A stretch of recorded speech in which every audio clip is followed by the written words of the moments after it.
the time when only 1,280 prehistoric humans were left on Earth. A shadow falls across a shrinking world where ice-swept plains meet dense, whispering forests, and survival hangs by a thread. More than 70,000 years ago, humanity teetered on the brink only. 1,280 individuals remained, scattered across continents, each life a precious spark against extinction. Winds carried the scent of smoke from fragile fires, marking shelters that might not withstand the coming storms. Every hunt, every shared meal, every whispered lesson became a lifeline, a thread woven into the fragile tapestry of survival. Step into this world of scarcity and ingenuity, where the smallest choices bear the weight of our species' future. The last flicker of humanity. The wind swept across barren plains, carrying with it the scent of scorched earth and the distant tang of ice and salt from glacial rivers. In the fading light of a shrinking sun, humans moved cautiously, each step measured against the threats that lurked beyond sight. Across continents separated by seas and mountains, pockets of life clung to survival, their numbers so small that every loss carried the weight of potential extinction. Recent genetic analyses suggest that at this moment in prehistory, humanity had dwindled to approximately 1,280 individuals. A bottleneck so severe that the continuity of the species teetered on a knife's edge, vulnerable to storms, predators, or a single illness. Evidence from mitochondrial DNA and Y chromosome studies paints a grim portrait.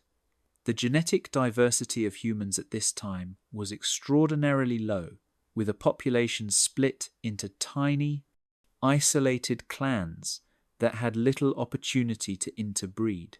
The ramifications were profound, as small populations are more susceptible to inbreeding depression, which can increase the prevalence of deleterious alleles and reduce overall fitness.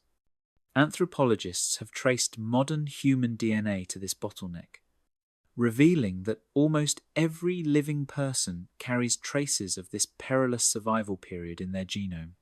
Archaeological excavations across Africa, Europe, and Asia hint at the precarious conditions of this era. Stone tools, often crudely fashioned from flint or quartz, appear less varied than in prior periods, suggesting a population so limited that innovation slowed while survival became the paramount concern. Cave floors preserve faint traces of fire pits, charred bones, and small midden heaps, providing evidence that humans relied heavily on hunting the same local megafauna repeatedly. Bones of bison, aurochs, and steppe horses indicate frequent predation, while traces of mammoth remains hint at opportunistic scavenging rather than organized hunting, reflecting the limited manpower and resources available to these tiny groups.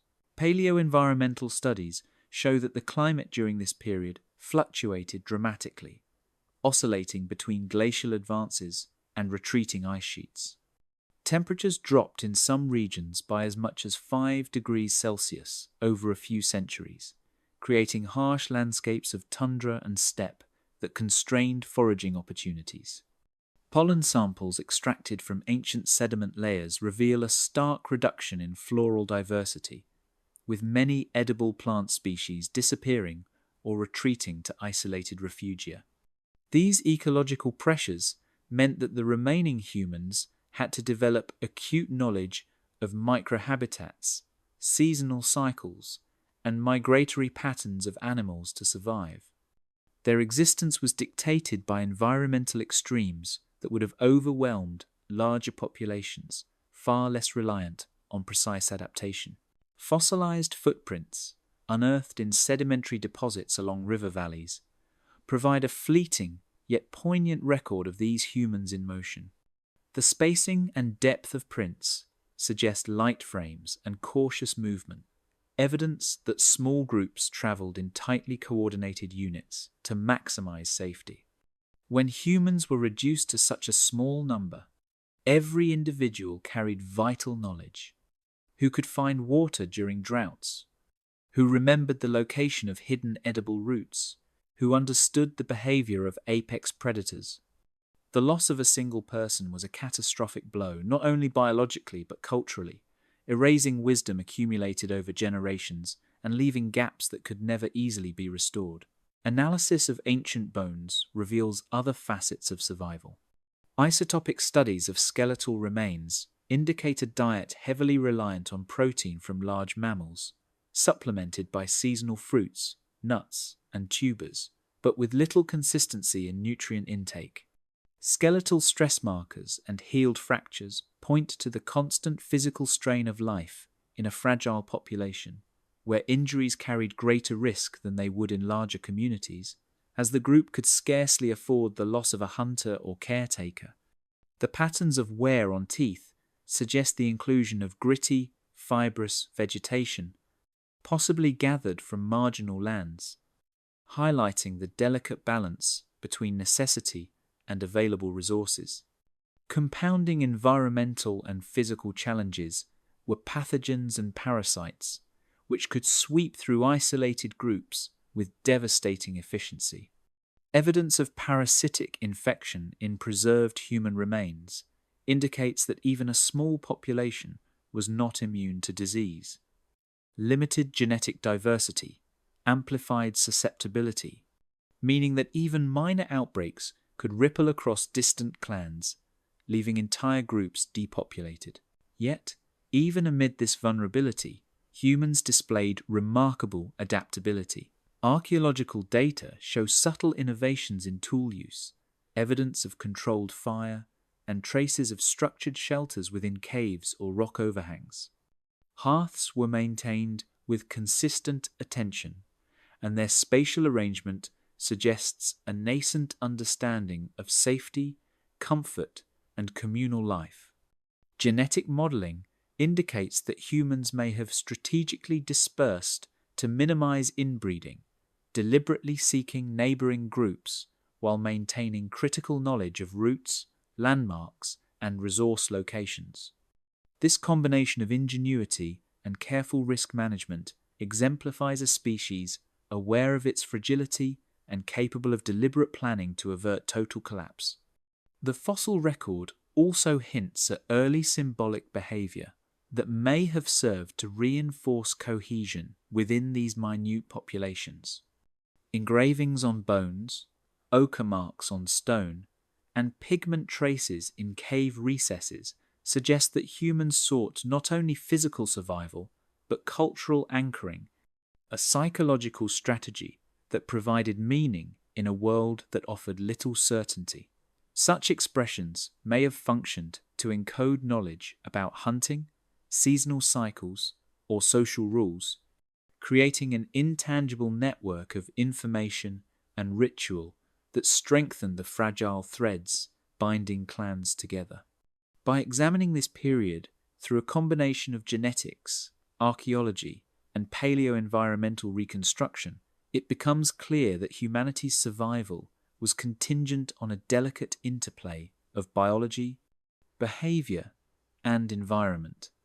Every decision carried weight, and every action was measured against the potential for irrevocable loss. The awareness of scarcity shaped everything: movement, social structure, diet, and even the ways humans conceived of themselves in relation to the world around them. In the dim light of prehistory, these scattered humans walked landscapes of towering glaciers, sprawling grasslands, and dense forests teeming with predators, navigating each day with a mixture of instinct and knowledge honed over millennia. Their survival depended not only on skill and courage, but on an intimate understanding of the rhythms of the earth itself: where to find water when rivers froze, how to predict herd movements, which plants were safe to eat, and how to shelter from storms that could erase entire clans in a single night. From the sheer fragility of their numbers, life demanded constant vigilance, and yet, in that vigilance, humans displayed remarkable ingenuity and resilience. It is within this tension between vulnerability and adaptation that the story of their daily struggle begins. A story written not just in bones and stones, but in the landscapes that shaped their every choice and the hidden corridors where the last flickers of humanity persevered. Land of giants and shadows. Shadows stretched across frozen plains, where the distant roar of beasts signaled a world that did not bend to human will. Every movement required vigilance, for the landscape was alive with massive creatures whose weight could shatter earth and whose predatory instincts made every misstep fatal. Saber-toothed cats slinked through depressions in the snow, their elongated canines hidden beneath silent muzzles, while cave lions, larger than any modern feline, patrolled the edges of open grasslands with an unhurried menace. Humans, fragile in comparison, navigated these territories with an awareness sharpened by both fear and necessity, learning to read footprints, broken branches, and subtle disturbances in vegetation to anticipate the presence of predators. Jagged cliffs and dense thickets hid movements both predator and prey, offering opportunity and peril in equal measure. Archaeological traces suggest that humans chose routes that maximized cover while minimizing exposure, often hugging the base of rocky outcrops or winding through marshy patches where large predators found footing difficult. Modern reconstructions of these behaviors indicate that even small groups of humans could influence the movements of dangerous animals, using strategic positioning, noise, and fire to divert attention or create safe corridors. The dance between hunter and hunted was no longer simply about food. It was a delicate negotiation with creatures far larger and stronger, whose own survival instincts mirrored those of humans in their urgency and cunning. The colossal footprints of mammoths and woolly rhinoceroses etched into mud revealed both their presence and the constant spatial negotiation required of humans. These herds moved predictably along river valleys and grasslands, and their migrations dictated human mobility, forcing small clans to adjust hunting strategies, sheltering locations, and even social interactions. Fossilized dung layers and pollen analysis suggest that early humans had become acute observers of these megafauna movements, timing their travel to avoid conflict while exploiting secondary resources, such as scavenging carcasses or harvesting plants trampled and exposed by the passage of massive herds. The rhythm of human survival was inseparable from the rhythms of the giants surrounding them. Muscles coiled, eyes scanned, and breath caught as hunters gauged the approach of a saber-toothed predator, whose silence belied its immense strength. The bones of Smilodon found across Eurasia indicate jaw musculature capable of delivering lethal bites to prey far larger than themselves, while their social hunting strategies suggest that humans might have encountered coordinated ambushes, especially near watering holes. Evidence from wear patterns on human stone tools shows an increasing emphasis on precision cutting and thrusting points, implying adaptations in hunting and self-defense developed in direct response to the persistent threat of apex predators. Survival demanded a constant combination of observation, anticipation, and strategic movement, as each encounter could mean life or death. Waterholes, once lifelines, became arenas of tension, where humans shared the landscape with wolves, hyenas, and transient herds of bison. Paleontological reconstructions reveal complex ecological networks around these sites. Predators traveled predictable routes, herbivores clustered strategically, and humans often arrived during times of reduced predator activity. Observing the behaviors of multiple species allowed humans to exploit knowledge networks encoded in the landscape itself, when to drink, where to camp, and how to avoid confrontation. Even a momentary lapse in vigilance could leave a hunter or gatherer vulnerable, underscoring the delicate calculus that dictated every step, glance, and decision. A fallen tree or rocky outcrop could provide momentary refuge, yet the calculus of risk never allowed complacency, demanding continuous attention to terrain and timing. Stratigraphic studies of shelter sites suggest humans often reused natural depressions, balancing safety with proximity to food sources. These microhabitats offered not only protection from predators, but also strategic vantage points for observation, allowing humans to anticipate the approach of herds or the stealthy movements of carnivores. In these temporary sanctuaries, survival was negotiated on a scale both intimate and vast, each choice echoing the precarious balance of life in a world dominated by giants. Patterns emerged in the chaos. Predators favored certain routes. Herds migrated predictably, and humans learned to interpret subtle environmental signals to anticipate encounters. Fossil trackways show repeated predator paths, while pollen cores indicate seasonal plant growth that influenced herbivore distribution. Humans applied this knowledge tactically, timing their movements to coincide with reduced predator activity or to take advantage of resource availability. This pattern recognition was not merely instinct.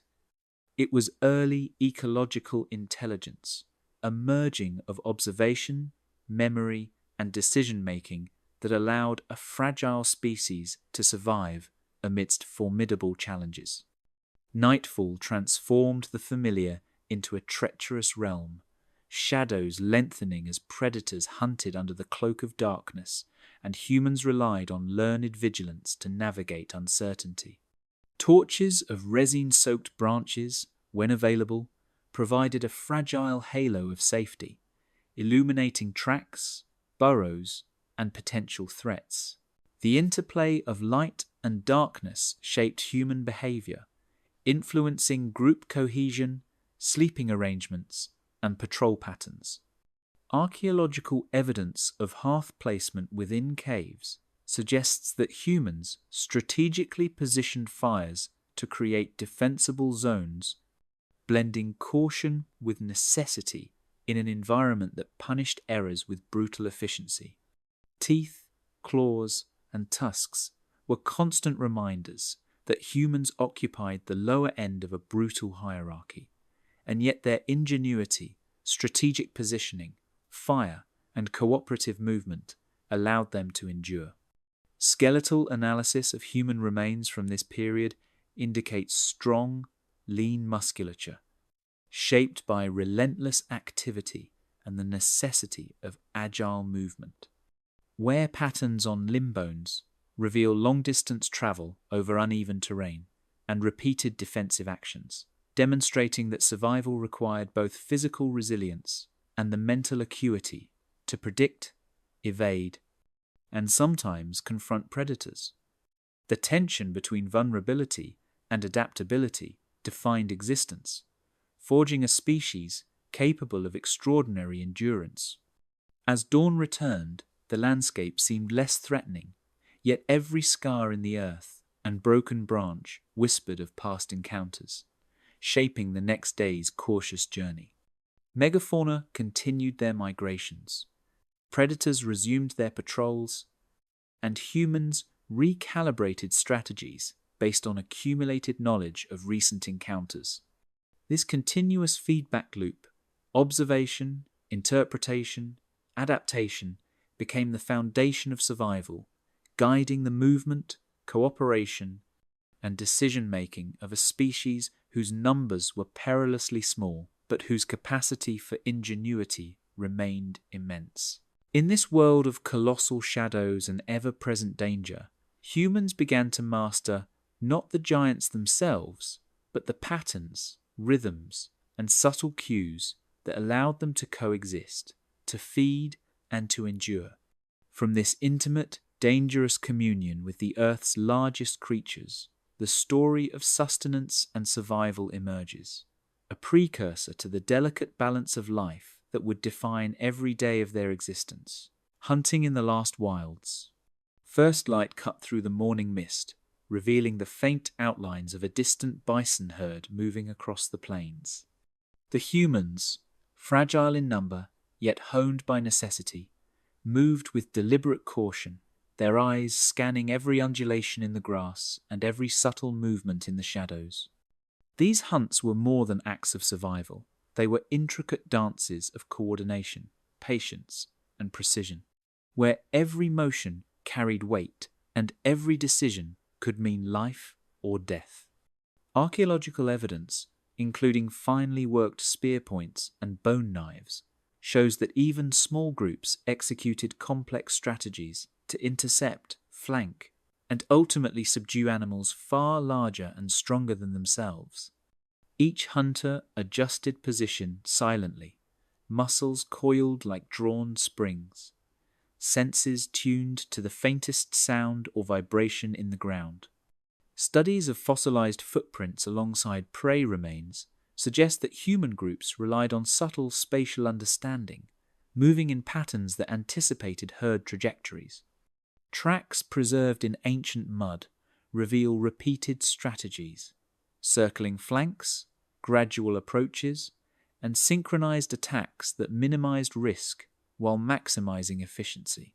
Such methods required not only acute observation, but an intimate knowledge of prey anatomy, behavior, and seasonal patterns, demonstrating that survival demanded intelligence as much as physical strength.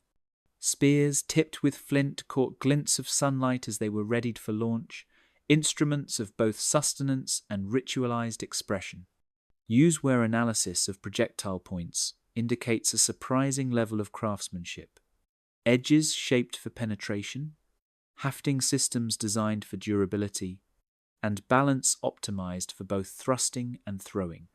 This technical sophistication, emerging from a population of merely 1,280, underscores how necessity drives innovation. Each tool carried the accumulated knowledge of generations, embodying lessons in mechanics, animal physiology, and survival instinct that were impossible to replace if lost. The cracking of a twig underfoot could mean disaster, reinforcing the importance of stealth and patience. Ethnographic parallels suggest that even minor errors during a hunt could trigger stampedes, alert predators, or compromise group safety. Fossilized animal remains with cut marks and fracture patterns reveal the precision required to immobilize large prey, while studies of hunting injuries indicate that humans accepted calculated risks, balancing speed, strength, and timing with an awareness of environmental hazards. In this way, every hunt became a high-stakes classroom where knowledge and instinct intertwined. Communication took myriad forms: whispered gestures, patterned sounds, and subtle positioning of bodies to coordinate attacks. Observations of modern hunter-gatherer societies, combined with spatial analysis of prehistoric camp layouts, suggest that humans developed complex systems of non-verbal signaling to coordinate movements and anticipate each other's actions. These exchanges were not merely functional, they reinforced social cohesion, teaching younger members the protocols and hierarchies essential for survival. Cooperative hunting thus operated as both a means of obtaining food and as a mechanism for passing knowledge, strengthening fragile social bonds within a tiny population. Traces of blood on stones or mud provided immediate feedback, guiding pursuit strategies while conserving energy. Taphonomic studies reveal that prehistoric humans assessed kills in real time, redirecting efforts to focus on weaker or isolated individuals, and adjusting tactics based on animal behavior. The distribution of butchery marks across skeletal remains indicates careful planning, maximizing meat, marrow, and hide while minimizing waste.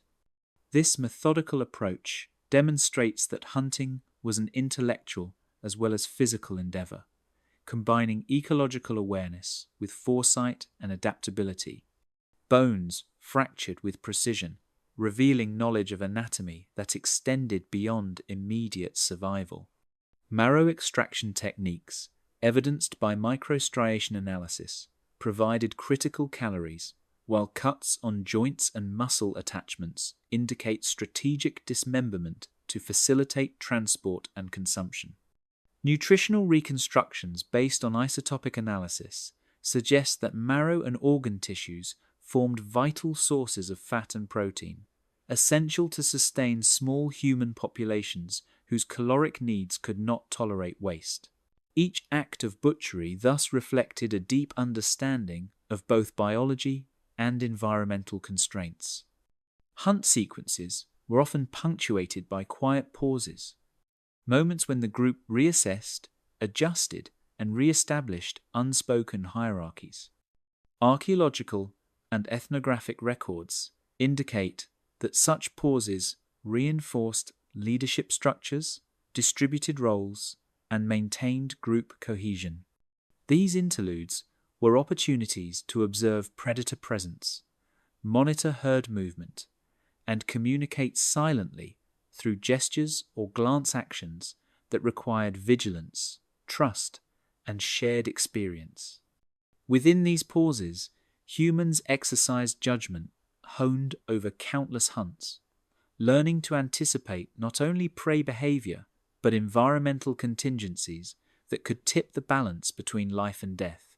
Even failure carried lessons, recorded not in writing, but through memory, repetition, and mentorship. Experimental archaeology demonstrates that unsuccessful hunts contributed to cumulative knowledge. Which approaches failed, how terrain influenced animal movement, and which group configurations were least effective. Elders and skilled hunters likely transmitted these insights orally and through demonstration, ensuring that errors did not lead to catastrophe and that survival techniques evolved across generations. This iterative learning process exemplifies the adaptive intelligence that allowed a species of only 1,000 individuals to endure a perilous world. With the sun climbing higher, prey secured and tools cleaned, humans carried not only nourishment but reaffirmation of social bonds and survival skills. The distribution of food, the sharing of meat, and the maintenance of tools all reinforced interdependence, sustaining both body and community.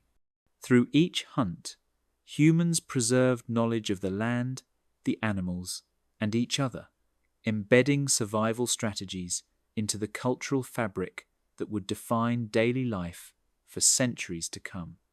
In mastering these hunts, they transformed necessity into ritual, danger into learning, and scarcity into a crucible of ingenuity. From the plains where giants roamed and predators stalked, the next challenge emerged: constructing shelters, organizing domestic spaces, and enduring the unforgiving climates that shaped every aspect of human existence. Shelters against time. When dusk fell, humans clustered around makeshift dwellings, each structure a testament to ingenuity amid scarcity. Timber and bone, lashed together with plant fibers, formed delicate frameworks that swayed under the wind, yet held firm against the cold, rain, and threat of prowling predators. Even in their small numbers, humans understood that survival demanded more than muscle and vigilance. It required shaping the environment itself into spaces that could protect, sustain, and enable life.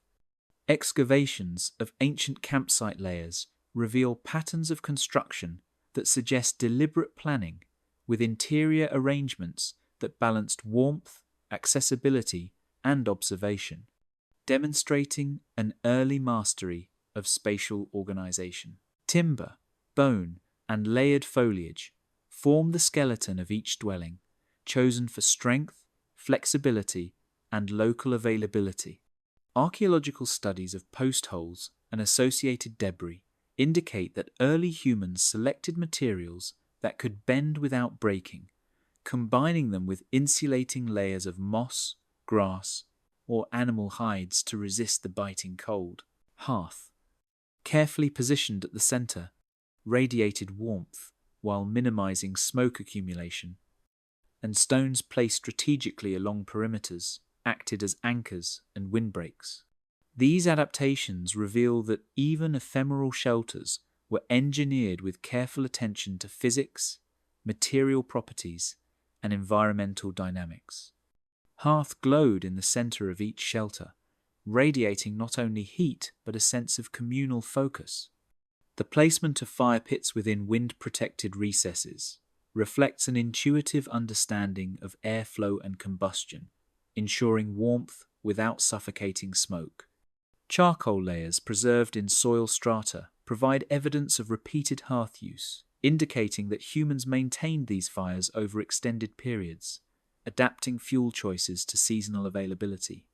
Beyond warmth, fires served as gathering points, facilitating the sharing of food, knowledge, and stories, transforming shelters from mere physical protection into hubs of social and cognitive activity. Post holes and rock placements preserved in the sedimentary record reveal careful planning, ensuring stability while optimizing interior space. Structures ranged from simple lean-tos to more elaborate frameworks, capable of supporting heavier insulation and extended occupancy. Some sites show evidence of overlapping construction phases, where new generations reinforced or modified existing shelters to accommodate changing conditions or community size.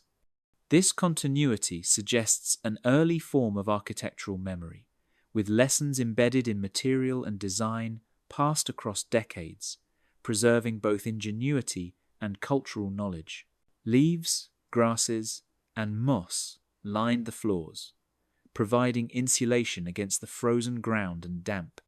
Microstratigraphic analysis of sediment layers indicates deliberate selection of materials that retained heat, repelled moisture, and resisted decay, offering a subtle form of climate control within these fragile dwellings.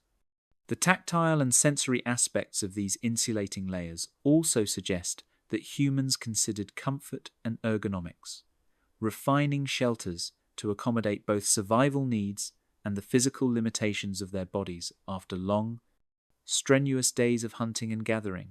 Small openings acted as vents and observation points, allowing humans to monitor the surrounding landscape without exposing themselves to danger. These apertures, often just a few centimeters wide, demonstrate a sophisticated understanding of visibility, predator behavior, and environmental awareness. Comparative studies of modern hunter-gatherer shelters reveal that such design choices enhanced early warning capabilities, enabling humans to plan movements, anticipate animal migrations, and avoid predation. Shelter construction, therefore, was not only defensive but anticipatory, integrating foresight and strategic thinking into the very bones of the structure. Fragile though these constructions were, they embodied collective memory, with each repair or modification reflecting lessons passed down through generations. Wear patterns on reused posts and hide coverings indicate an iterative approach to maintenance, where structures evolved to meet environmental challenges and shifting human needs. Evidence of multiple construction phases at the same site shows that knowledge of material behavior, load-bearing, and insulation was continuously refined, suggesting that engineering skill was encoded socially, transmitted through demonstration, practice, and shared problem-solving. Evidence of repeated occupation and site reuse shows humans strategically selecting locations with access to water, game, and defensive terrain. Sediment analysis, pollen cores, and faunal remains confirm that these shelters were positioned to optimize survival, blending environmental observation with practical design.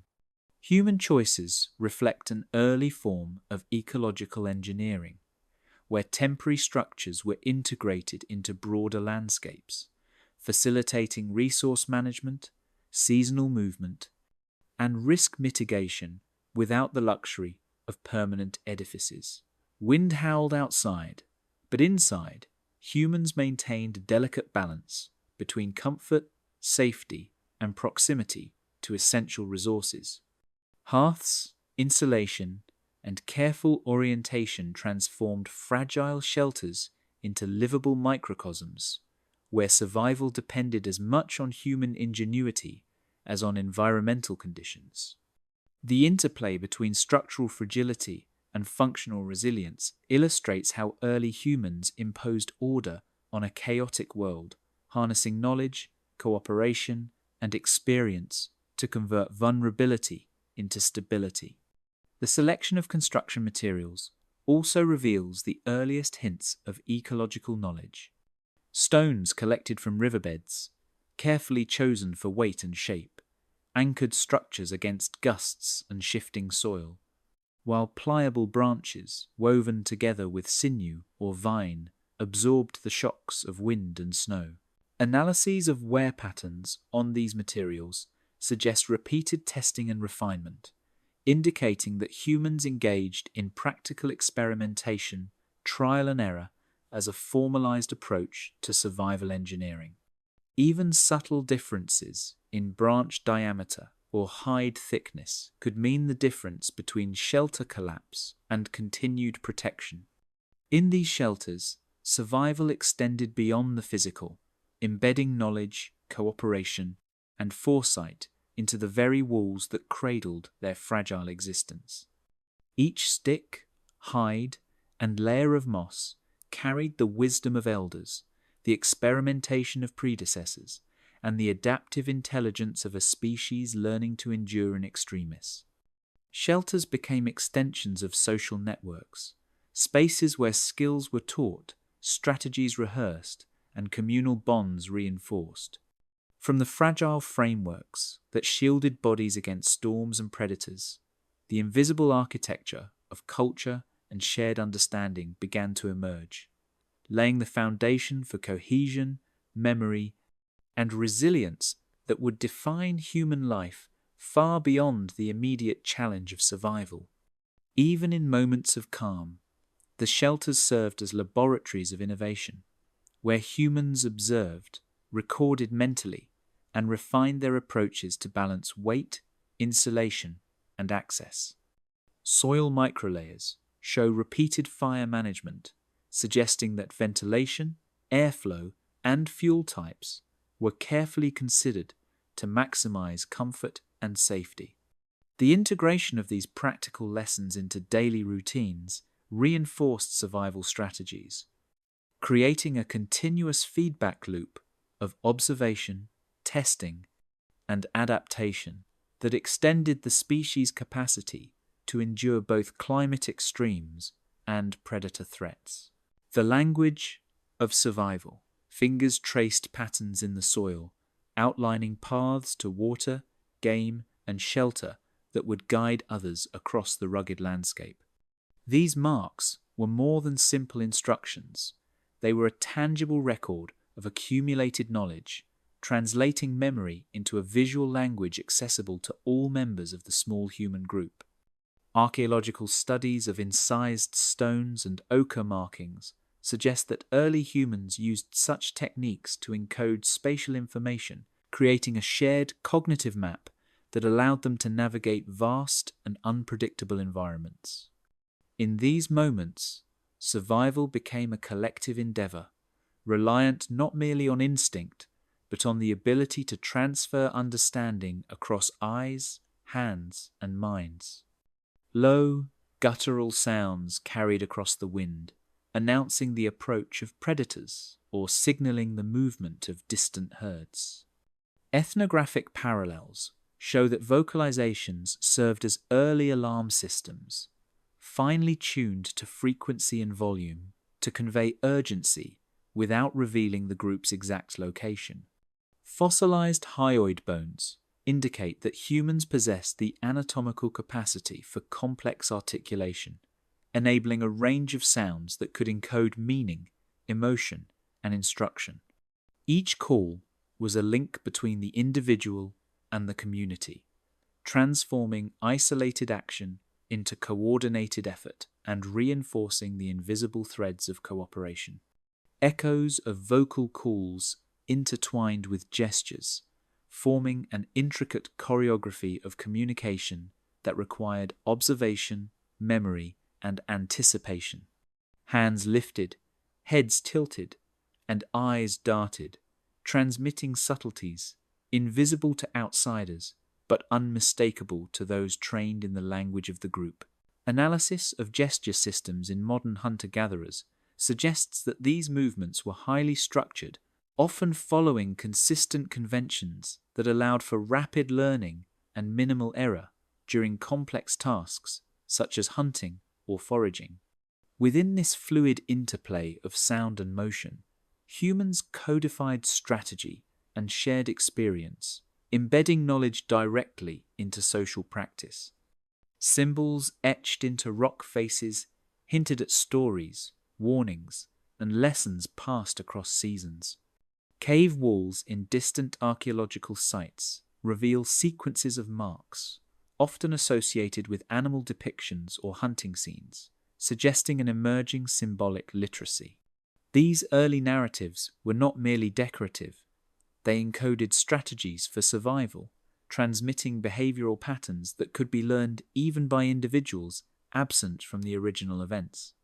Through this form of proto-writing, humans externalized memory, ensuring that experience survived beyond the lifespan of a single individual, and strengthening the cohesion of the small population.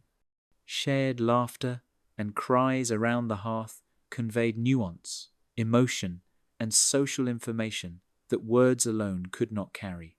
Vocal inflection, tone, and rhythm allowed subtle distinctions between alarm, excitement, encouragement, or reassurance.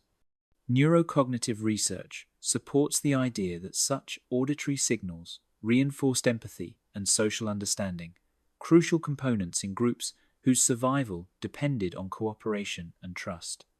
The interplay between vocalizations and communal activity deepened bonds, establishing a foundation of social intelligence that extended beyond immediate practical needs.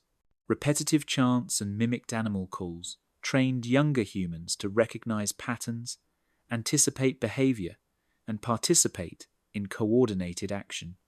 Experimental archaeology demonstrates that imitation and repetition were central to learning, allowing juveniles to internalize survival techniques without direct risk.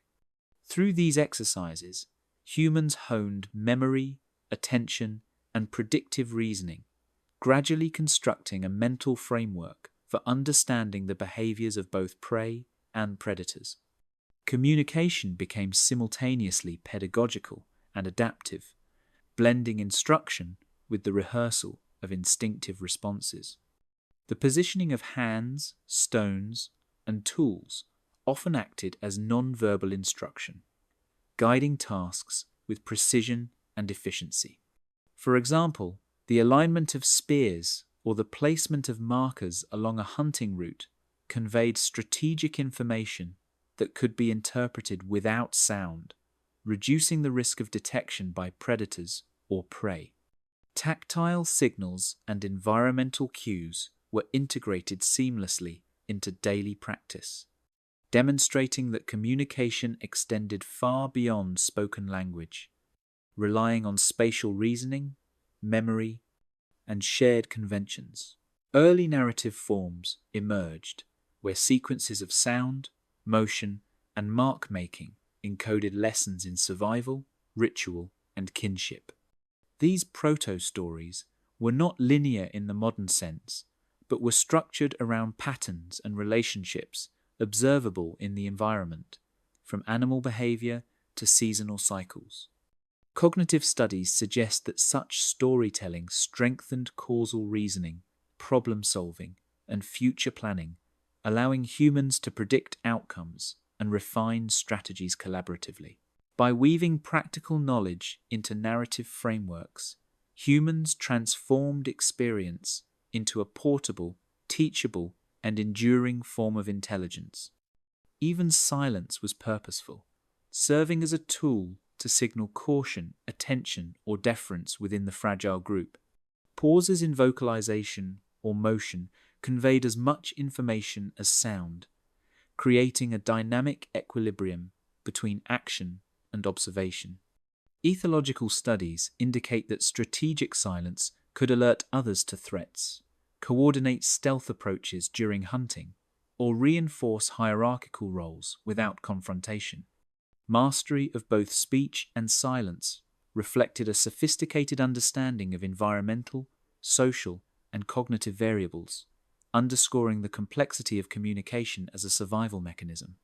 By weaving gestures, sounds, and symbols into daily routines, humans forged a shared identity that transcended the immediacy of survival. Communication became a vessel for cultural memory, social norms, and collective wisdom, binding individuals into a cohesive unit capable of navigating an unpredictable and often hostile world. Archaeological and anatomical evidence together suggest that these early communication systems were dynamic, adaptive, and integral to human endurance, providing the framework upon which kinship, ritual, and social cohesion would grow. The echoes of these early words and signals resonated far beyond the moment, laying the foundation for traditions, storytelling, and knowledge transfer that would ensure not only survival but the persistence of human culture itself. Kinship and clans. People huddled close together, their bodies touching for warmth, safety, and mutual understanding. In these fragile communities, every gesture carried weight, and every action was observed, learned, and remembered. Archaeological evidence from hearth sites and living floors suggests that early humans clustered together not only for warmth, but to maintain social cohesion, ensuring that knowledge, skills, and traditions could survive alongside the bodies of those who carried them. Small group size dictated the rhythms of daily life.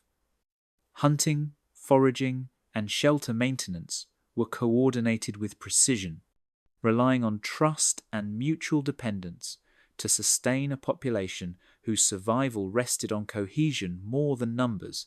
Shared meals passed silently from hand to hand, reinforcing both hierarchy and trust. Faunal remains indicate carefully distributed portions, with elders and skilled hunters often deciding who received protein-rich cuts to balance nourishment and social standing. Such patterns highlight early systems of fairness and reciprocity, as every member's survival depended on the judicious allocation of scarce resources. Nutritional strategies were inseparable from social rules, revealing that cooperation, observation, and memory were as critical to survival as speed, strength, or intelligence. Murmurs and gestures regulated mating, alliances, and the delicate balance of clan cohesion. Genetic studies of bottleneck populations show that even within extremely small groups, humans maintained enough diversity to avoid catastrophic inbreeding, suggesting intentional mate selection and the recognition of kinship boundaries. Observations of modern hunter-gatherers support this, demonstrating that mate choice was often mediated by social norms, ritualized consent, and long-term observation rather than chance. In these micro-societies, the very act of pairing became a regulated strategy, preserving genetic health alongside social stability. Elders guided the young, teaching memory, observation, and ritual through repetition and demonstration. Stone tools, fire management, and food preparation were not simply discovered, they were meticulously transmitted through hands-on instruction, storytelling, and modeled behavior. Archaeological sites preserve wear patterns on tools and traces of repeated tasks, suggesting that learning was communal and iterative. This careful mentorship ensured that every generation acquired not only technical skill, but an understanding of the group's history, strategies, and survival philosophy, embedding cultural memory within the body and mind of each individual. Every cooperative act, from hunting to shelter repair, solidified the invisible framework of loyalty and obligation. Ethnographic parallels show that shared labor was codified through unspoken rules, ritualized participation, and reinforcement of hierarchy, allowing fragile populations to function as cohesive units. Successful hunts depended on precise coordination. Shelters could not be constructed or maintained without trust and shared responsibility. These collective behaviors were rehearsed and refined, creating patterns of interdependence that became a cornerstone of human resilience in the face of environmental unpredictability. Disputes arose quietly, resolved through established norms, signaling an early form of social governance. Evidence from site stratigraphy and material remains indicates that individuals who violated cooperative expectations risked exclusion or reduced access to resources, while those who contributed disproportionately gained influence and authority. Such mechanisms of conflict resolution highlight the evolutionary importance of reputation, reciprocity, and reputation management, demonstrating that even in the most precarious moments, humans relied on structured social strategies to mitigate risk and maintain group survival. Genetic bottleneck studies suggest these small groups maintained both diversity and stability despite isolation. Analysis of mitochondrial and nuclear DNA reveals that, although populations were perilously small, mechanisms of mate exchange, occasional migration, and kin selection preserved enough variability to allow adaptation to changing climates and predation pressures. This interplay of biological necessity and social enforcement shows that kinship networks were not merely cultural artifacts, they were active agents in the survival of the species, guiding both reproduction and cooperation. Patterns of tool use and resource allocation reflect deliberate decisions informed by kinship and clan strategy. Flint knapping debris, faunal butchery marks, and hearth placements reveal that tasks were assigned according to experience, strength, and social status. Young learners observed and assisted, elders supervised, and hunters collaborated to ensure maximum efficiency. These choices were informed by memory, communication, and social understanding, illustrating that the distribution of labor was inseparable from both survival and social cohesion. Initiation rites and symbolic gestures encoded values, creating cohesion that extended beyond immediate survival. Rock carvings, ochre markings, and ritual deposits suggest early humans celebrated transitions, birth, puberty, mating eligibility, and hunting skill with communal participation. These acts reinforced alliances, established roles, and taught norms in a way that combined emotion, observation, and repetition. Through ritual, abstract knowledge and social expectations were made tangible, embedding cultural continuity directly into the lived experience of each clan member. In these intimate networks, the human capacity for foresight, empathy, and collaboration reached its earliest and most crucial expression. Trust, shared responsibility, and coordinated action allowed fragile groups to endure climatic extremes, predation, and scarcity. Every gesture, word, and pattern of movement was an investment in collective survival, creating invisible bonds that were as vital as food, fire, or shelter. The cumulative effect of these tightly woven relationships transformed vulnerability into resilience, establishing a foundation upon which early humans could innovate, learn, and ultimately thrive despite their precarious numbers. Through careful observation, learned behavior, and structured social norms, humans forged bonds that transcended mere survival. Clans became repositories of knowledge, guardians of memory, and engines of adaptation, translating intimate cooperation into long-term advantage.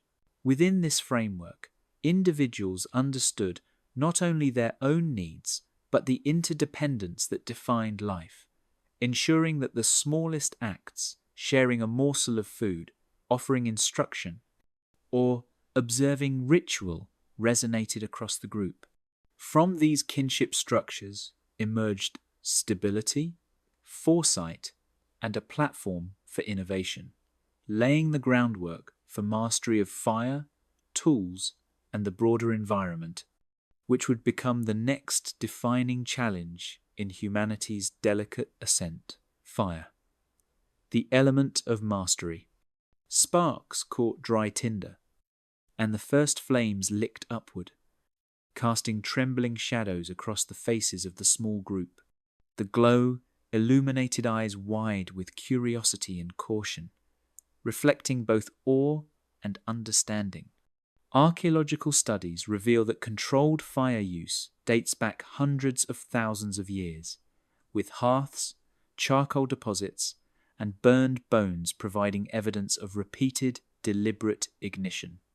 In this fragile population, fire was more than warmth. It was a lifeline, a constant companion against the encroaching darkness, allowing humans to extend their presence beyond the safety of daylight and to reshape the patterns of daily survival. Smoke curled into the twilight sky, carrying the scent of wood, warmth, and protection across the open plain. Ethnographic analogues demonstrate that early humans recognized the strategic value of smoke, dispersing insects, signaling location to distant kin, and subtly warning predators of an occupied territory. Hearth placement was not random. It reflected an intuitive understanding of wind direction, resource access, and spatial organization, maximizing both safety and utility. Each controlled fire became a hub of knowledge transfer, observation, and experimentation, a focal point around which daily life and learning revolved. Flames illuminated patterns of behavior, revealing the subtle choreography of cooking, storytelling, and vigilance. Bones roasted over embers show precise timing, temperature control, and the selection of cuts to optimize nutrient yield. The advent of cooking transformed diets, softening fibrous plant material, denaturing proteins, and enhancing caloric availability, all critical for small populations with limited access to abundant food. Studies suggest that the ability to extract more energy from cooked food directly supported cognitive growth, enabling the development of complex social structures, planning, and teaching. The heat of fire altered diets, softening fibers and breaking down toxins that would otherwise have limited food choices. Analysis of dental wear patterns indicates that prehistoric humans experienced reduced mechanical stress on jaws and teeth once cooking became a consistent practice, reflecting profound physiological adaptation. Caloric efficiency increased, allowing energy to be redirected toward brain development, long-distance travel, and extended periods of social activity. Fire, in this sense, was not merely a convenience, it was a transformative agent, reshaping bodies and minds alike. Ashes and charcoal fragments tell the story of controlled burning, hearth placement, and repeated use across generations. Radiocarbon dating from multiple sites confirms continuity of use, suggesting that knowledge of fire maintenance, fuel selection, and combustion management was carefully transmitted. Some hearths reveal evidence of selective wood types, reflecting an understanding of caloric output, smoke density, and ease of ignition. These practices demonstrate an early form of engineering where empirical observation informed technological refinement over decades, linking cognition directly to survival strategy. Predators kept at bay by the glow allowed humans to rest, observe, and teach without the constant threat of night ambush. Bones gnawed by hyenas or leopards show reduced frequency near hearths, highlighting the protective radius afforded by firelight.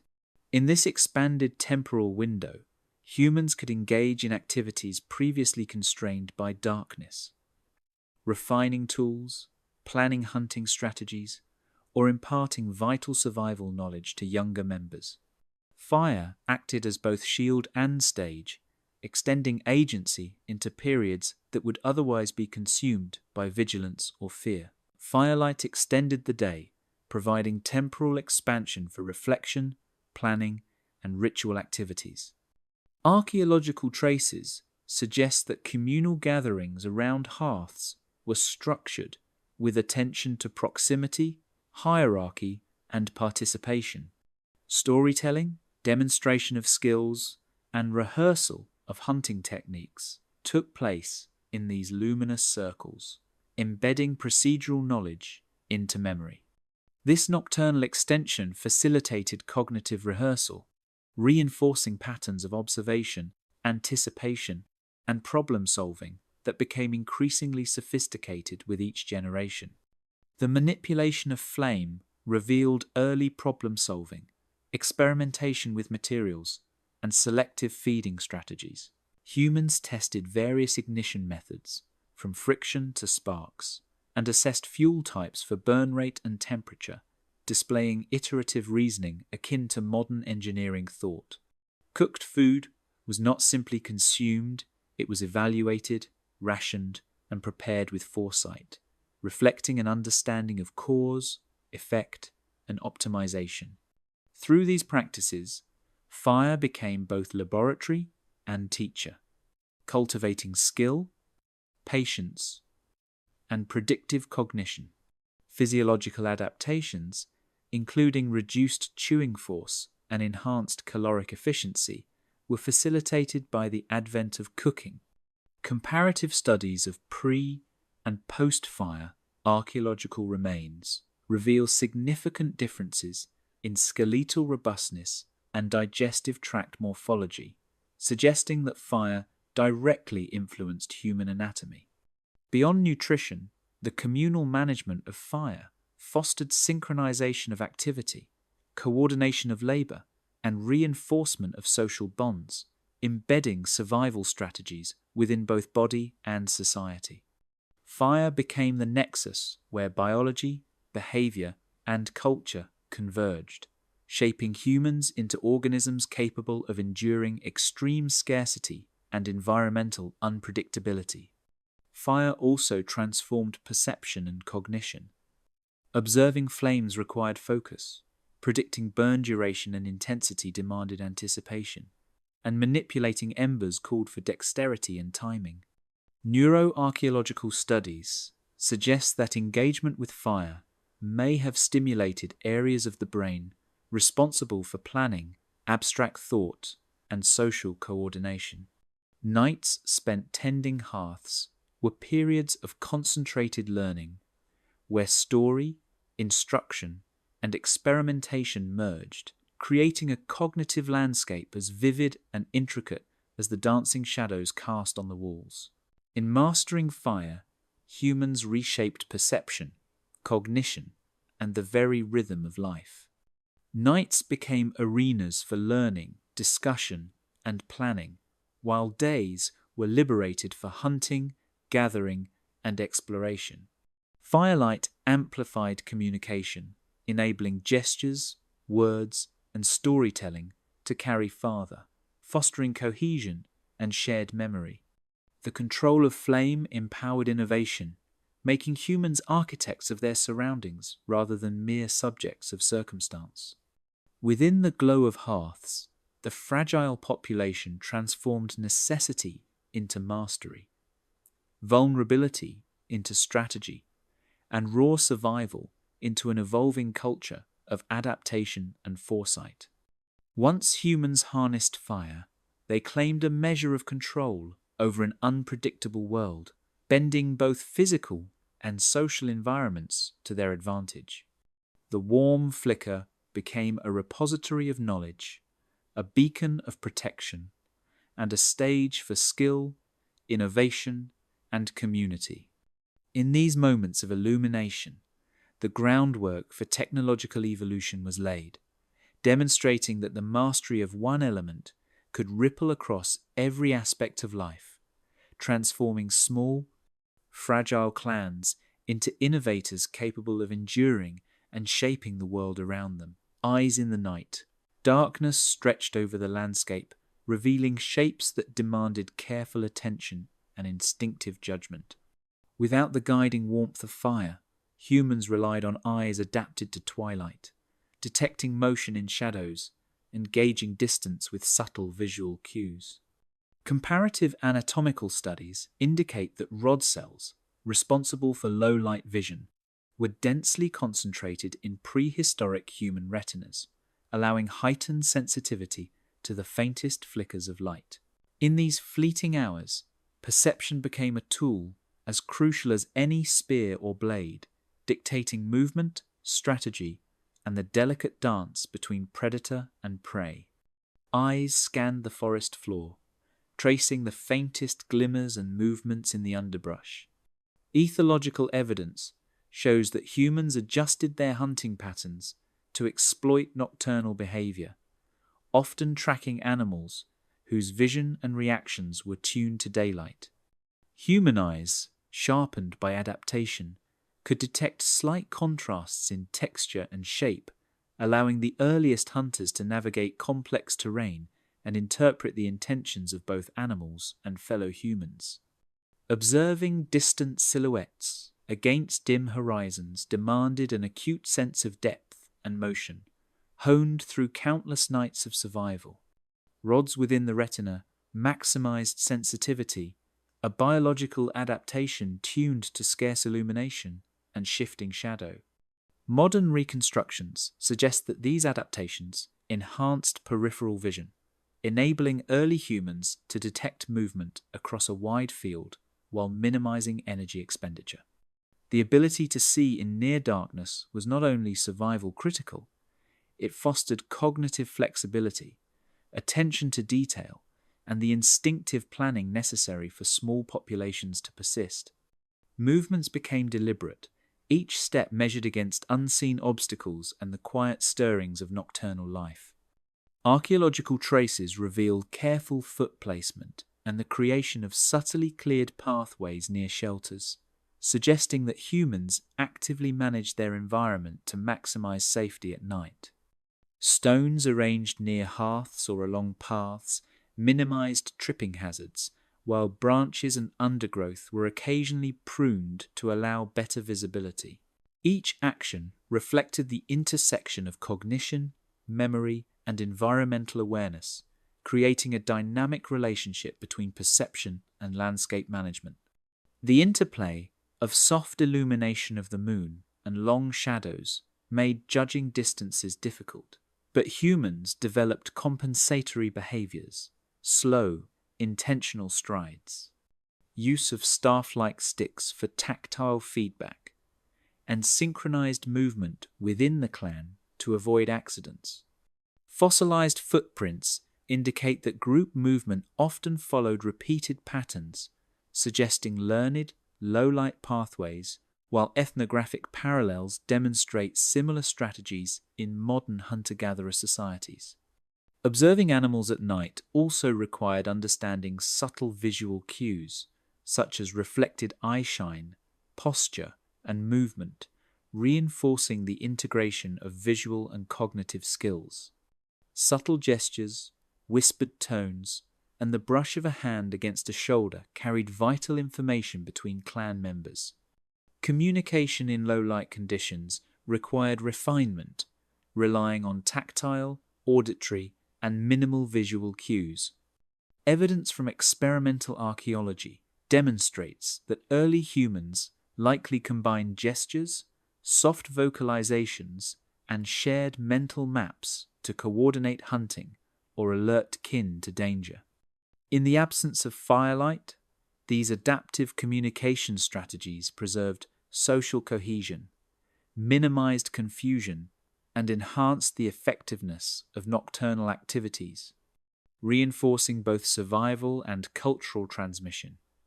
Social memory became entwined with spatial memory, as group members learned to read each other's movements and anticipate responses in near darkness. Dim light from embers and distant stars painted dynamic gradients that the mind learned to read with precision. Shadows became indicators of movement, shapes, and potential threats. Faint glints of reflective eyes in grass signaled approaching predators. Subtle rustlings foretold animal behavior. Cognitive neuroscience suggests that the brain actively integrates these low-resolution cues with memory and inference, a process that enhances predictive modeling of the environment. In effect, darkness became a medium of knowledge, where observation, inference, and intuition combined to guide action with remarkable accuracy. Individuals learn to interpret even partial visual information, training memory and judgment through repeated nightly exposure. Small stone tools were carefully manipulated under flickering illumination, evidence of extraordinary low-light dexterity. Charred hafts, sharpened flints, and engraved objects show that precision work was possible even when firelight provided inconsistent illumination. Experimental studies indicate that humans relied on both tactile feedback and partial visual cues to fashion tools, demonstrating an interplay of sensory modalities honed by necessity. Nighttime crafting emphasized the integral role of perception in survival and technological continuity. Patterns of wear on these tools suggest that repeated nocturnal use was common, reflecting consistent adaptation to limited light conditions. Patterns of prey movement dictated timing and positioning, while predators lurked just beyond the edge of vision. Human hunting strategies became increasingly sophisticated, exploiting contrast sensitivity and motion detection in low light to anticipate prey behavior. Behavioral ecology evidence suggests that crepuscular and nocturnal hunting allowed humans to conserve energy, reduce exposure to larger daytime predators, and synchronize activity with the rhythms of local fauna. In this delicate balance, the visual system was both a shield and an instrument, mediating interaction with a world that was simultaneously familiar and alien after sunset. Mastery of perception in the darkness expanded cognitive capability, laying the foundation for advanced environmental manipulation and tool innovation. The integration of low-light vision, spatial memory, and social communication allowed humans to anticipate threats, coordinate tasks, and explore nocturnal niches previously inaccessible. Vision was not merely physiological, but cultural, shaping learning, ritual, and knowledge transfer in extended periods of illumination provided by fire or moonlight. By embracing the night, humans increased their temporal reach, expanded their opportunities for learning and experimentation, and set the stage for technological and social innovation in every subsequent domain of survival. Finally, the dark hours became a crucible for imagination and foresight. Without the distractions of daylight, humans could rehearse hunting strategies, test mental maps, and reflect on the day's observations. Shadows became teachers, embers became guides, and limited light demanded heightened awareness, memory, and inference. In these nights, cognition and perception merged, empowering humans to extend their influence over the environment and prepare for innovations that would transform their fragile existence.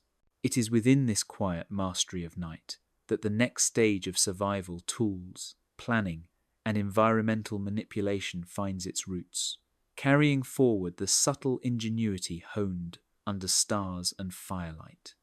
Stone, bone, and ingenuity. Knowledge, gleaned from nights spent observing shadows, informed the hands that shaped stone and bone, as prehistoric humans translated perception into tangible action. Each flick of a wrist, each measured strike, was guided by the memory of movement, the anticipation of force, and the subtle feedback of material resistance.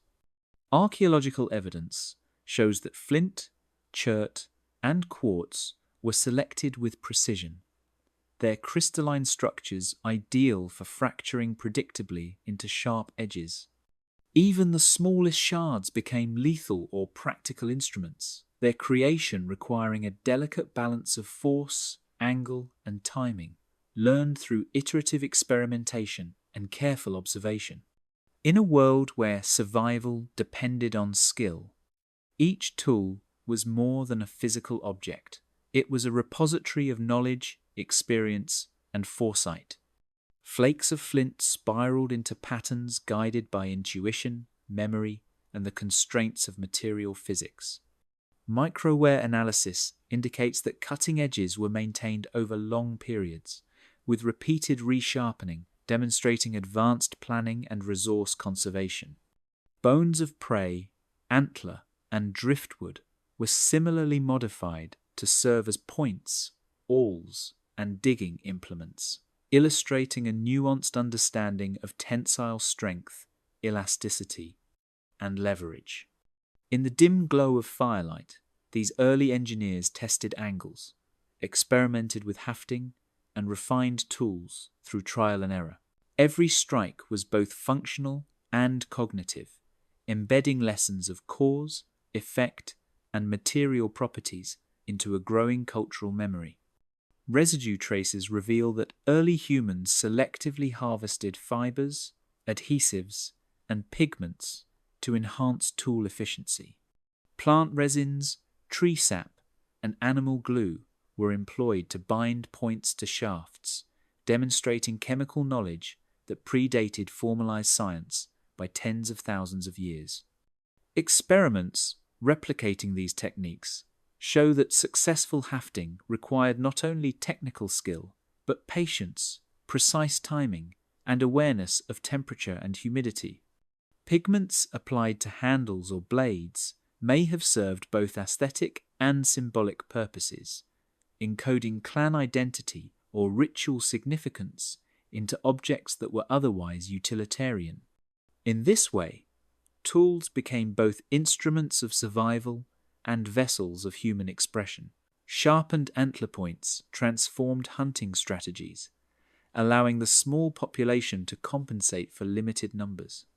Analysis of faunal remains indicates targeted use of projectile technology to exploit specific prey species, from swift herbivores to larger megafauna, increasing efficiency while minimizing exposure to predators. The integration of bone, stone, and wood enabled compound tools that could penetrate hides, dislodge deep roots, or break apart hardened nuts, illustrating early problem-solving at the intersection of biology, physics, and ecology. With each innovation, humans extended their physical reach and influence over the landscape, effectively turning limited bodies into amplified agents of survival. Experimental replication shows that toolmaking required sustained attention, sequencing of steps, and cooperative instruction. Observations of ethnographic hunter-gatherer societies suggest that skills were transmitted orally and visually, often in shared workspaces near hearths or shelters.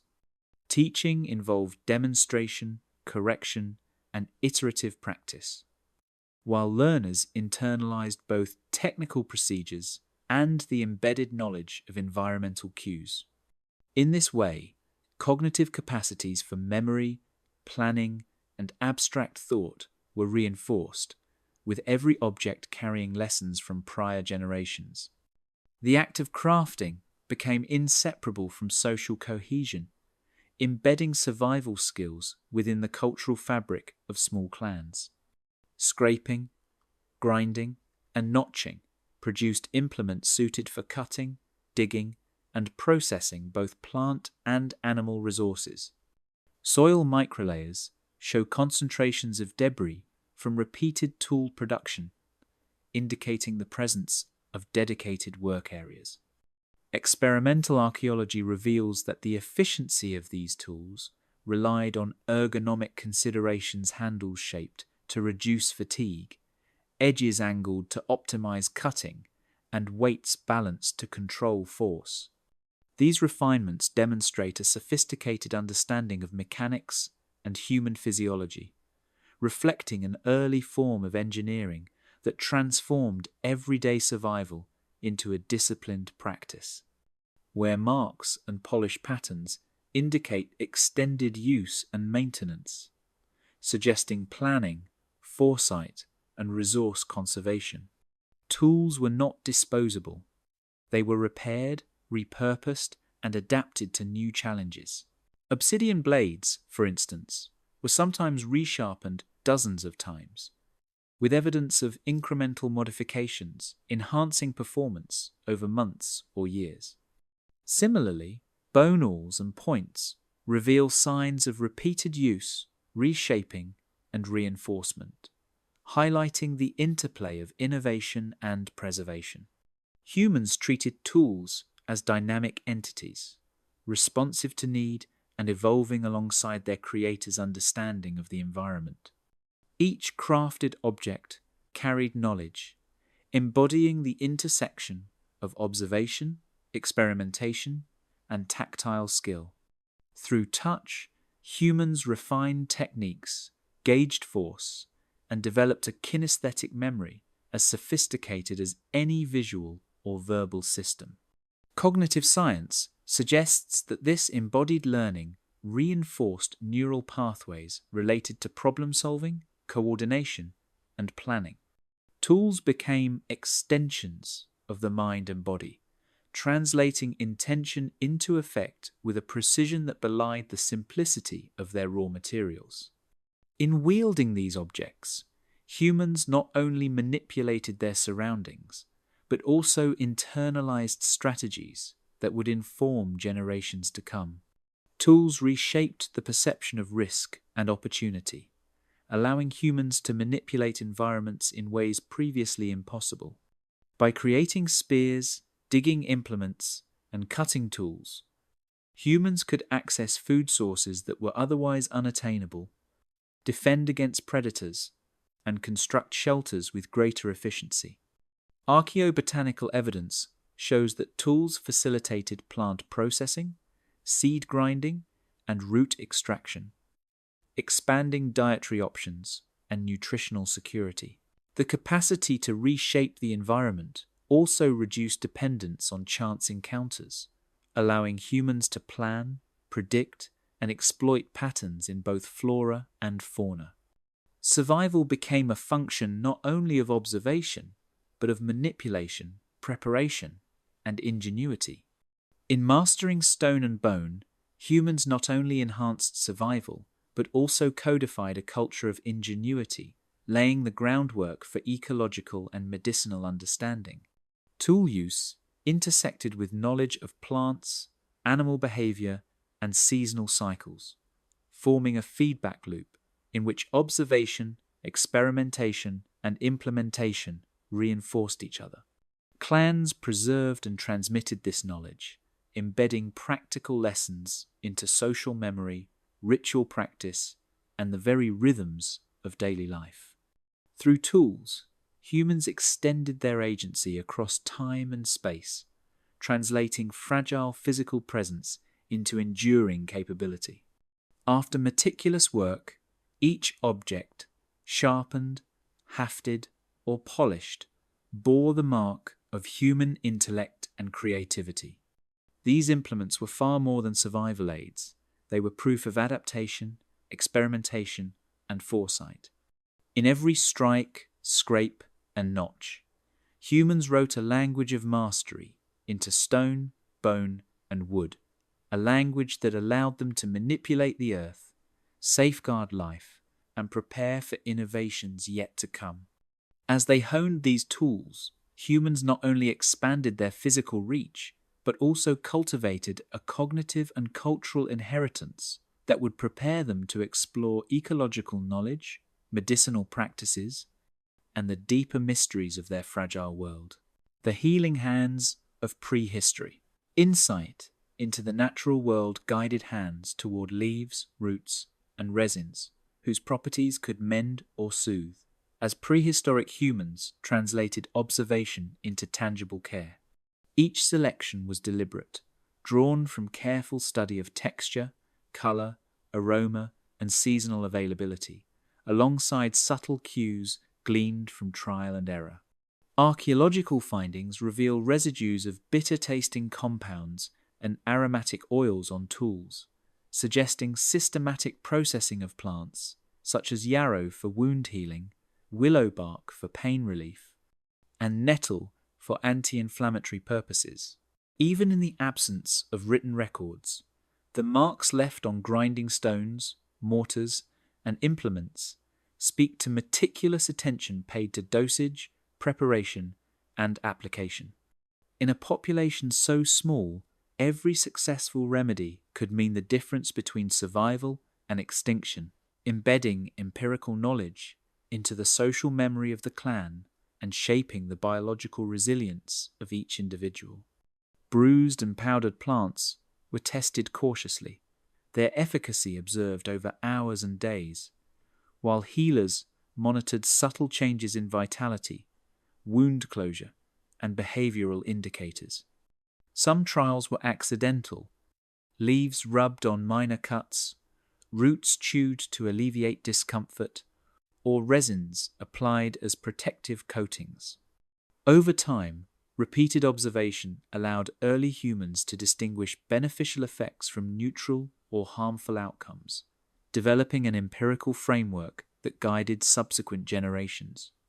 Ethnobotanical parallels show that such experimentation required acute sensory perception, patience, and the ability to infer causal relationships from nuanced physiological responses, suggesting that the foundations of early pharmacology were born from careful attention and sustained observation. Phytochemical remnants in prehistoric tools suggest deliberate extraction and preparation of compounds, rather than incidental contact.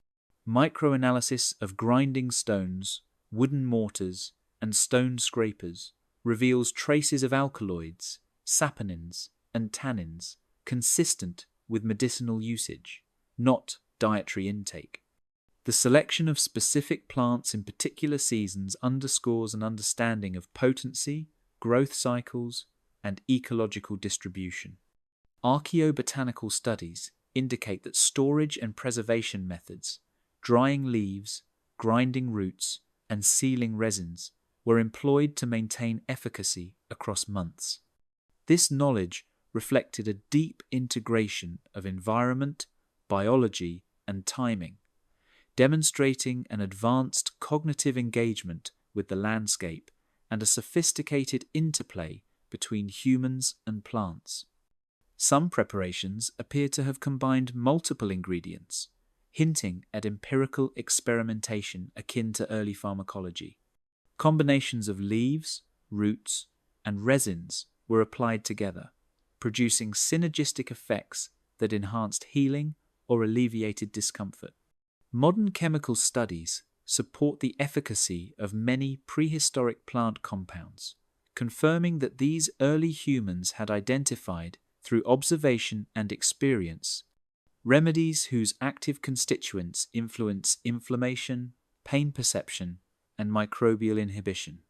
This layered understanding of interactions between natural compounds marks an early stage in the evolution of experimental science and underscores the capacity of humans to reason and plan beyond immediate survival. The transmission of this knowledge depended on memory, storytelling, and hands-on apprenticeship within tightly knit clans.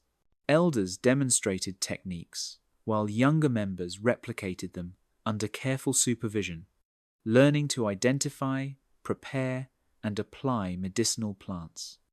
Oral instruction included warnings, observations, and subtle indicators, encoding the cumulative wisdom of trial, success, and failure. Social cooperation was essential. Each act of healing was not only practical, but also a reinforcement of trust, reciprocity, and interdependence.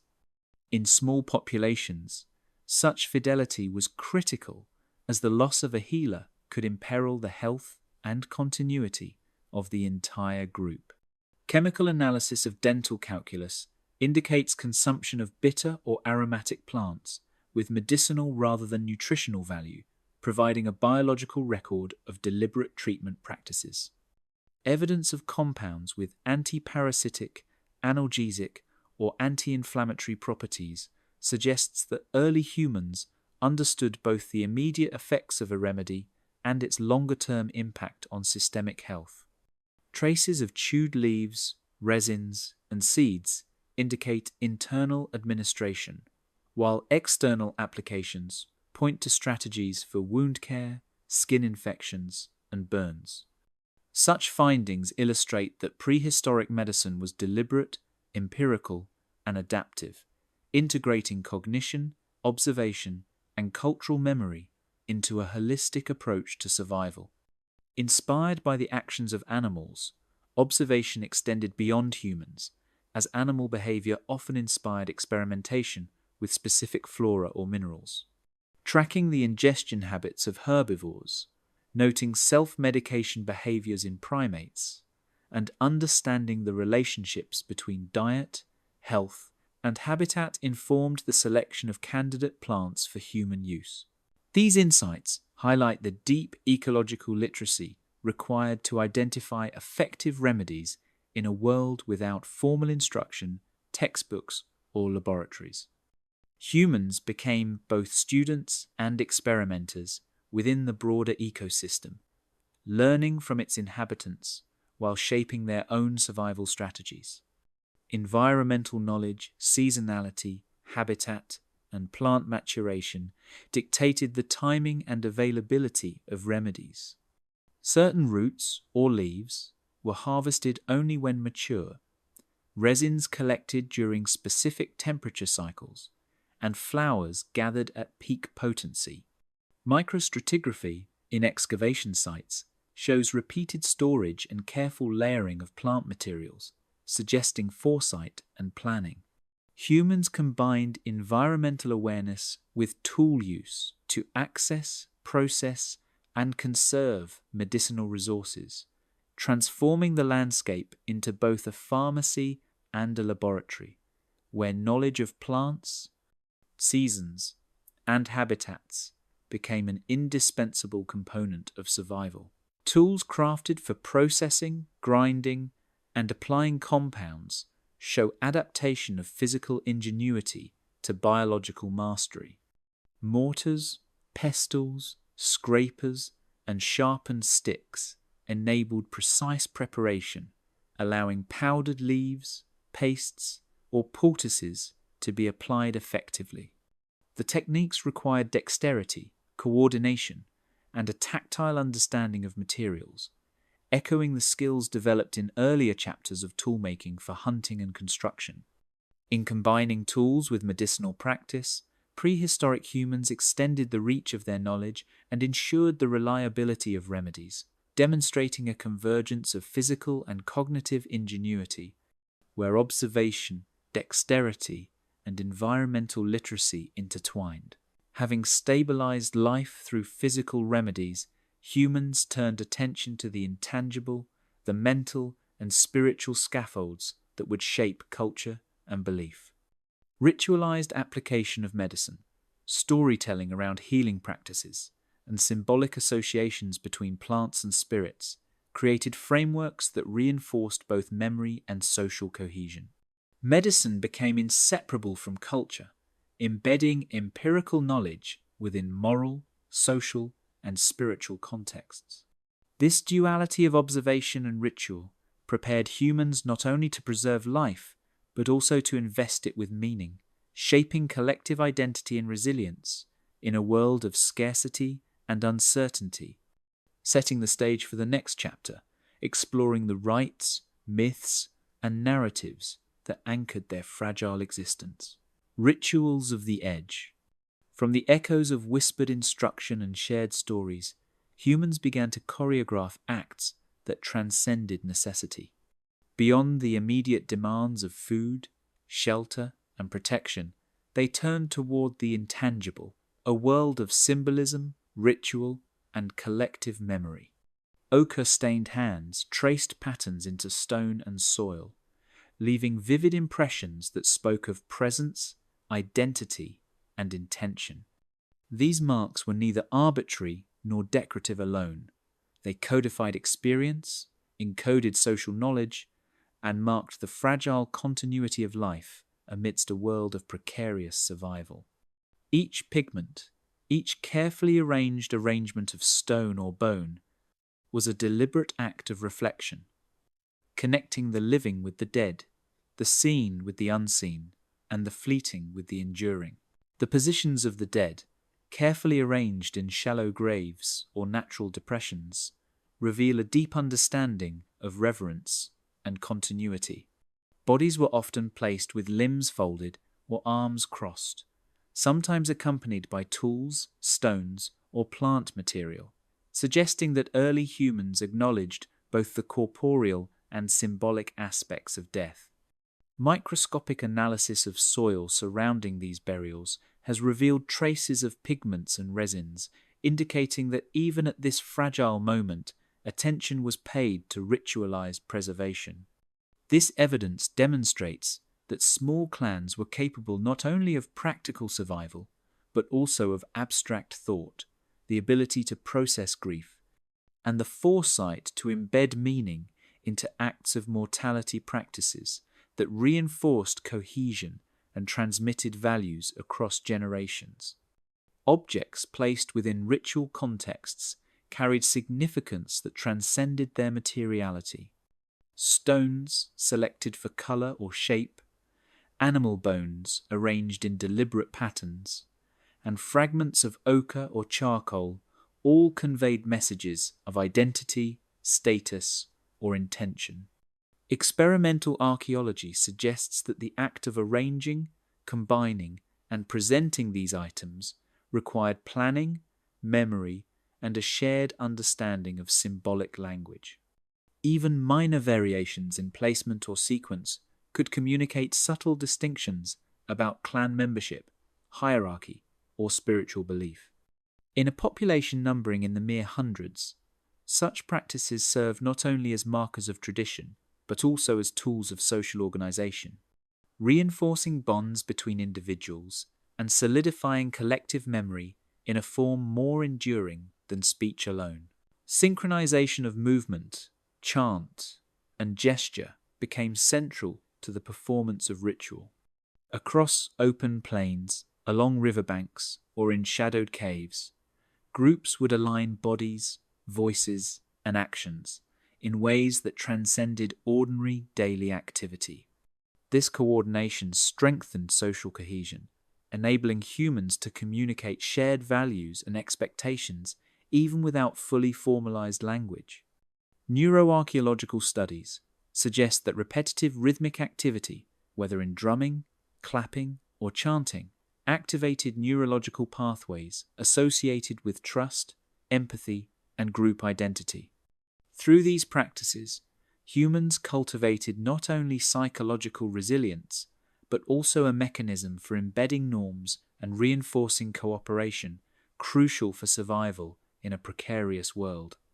Seasonal and environmental cycles shaped the timing and content of ceremonies.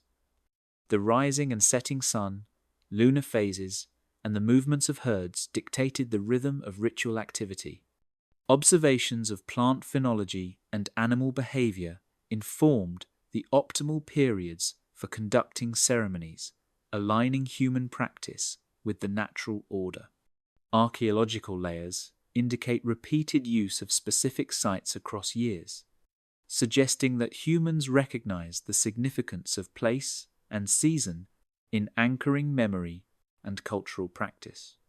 In a world where survival depended on acute environmental awareness, the interweaving of ritual and ecology demonstrates the sophistication of early cognition and the deep integration of human life with the land itself.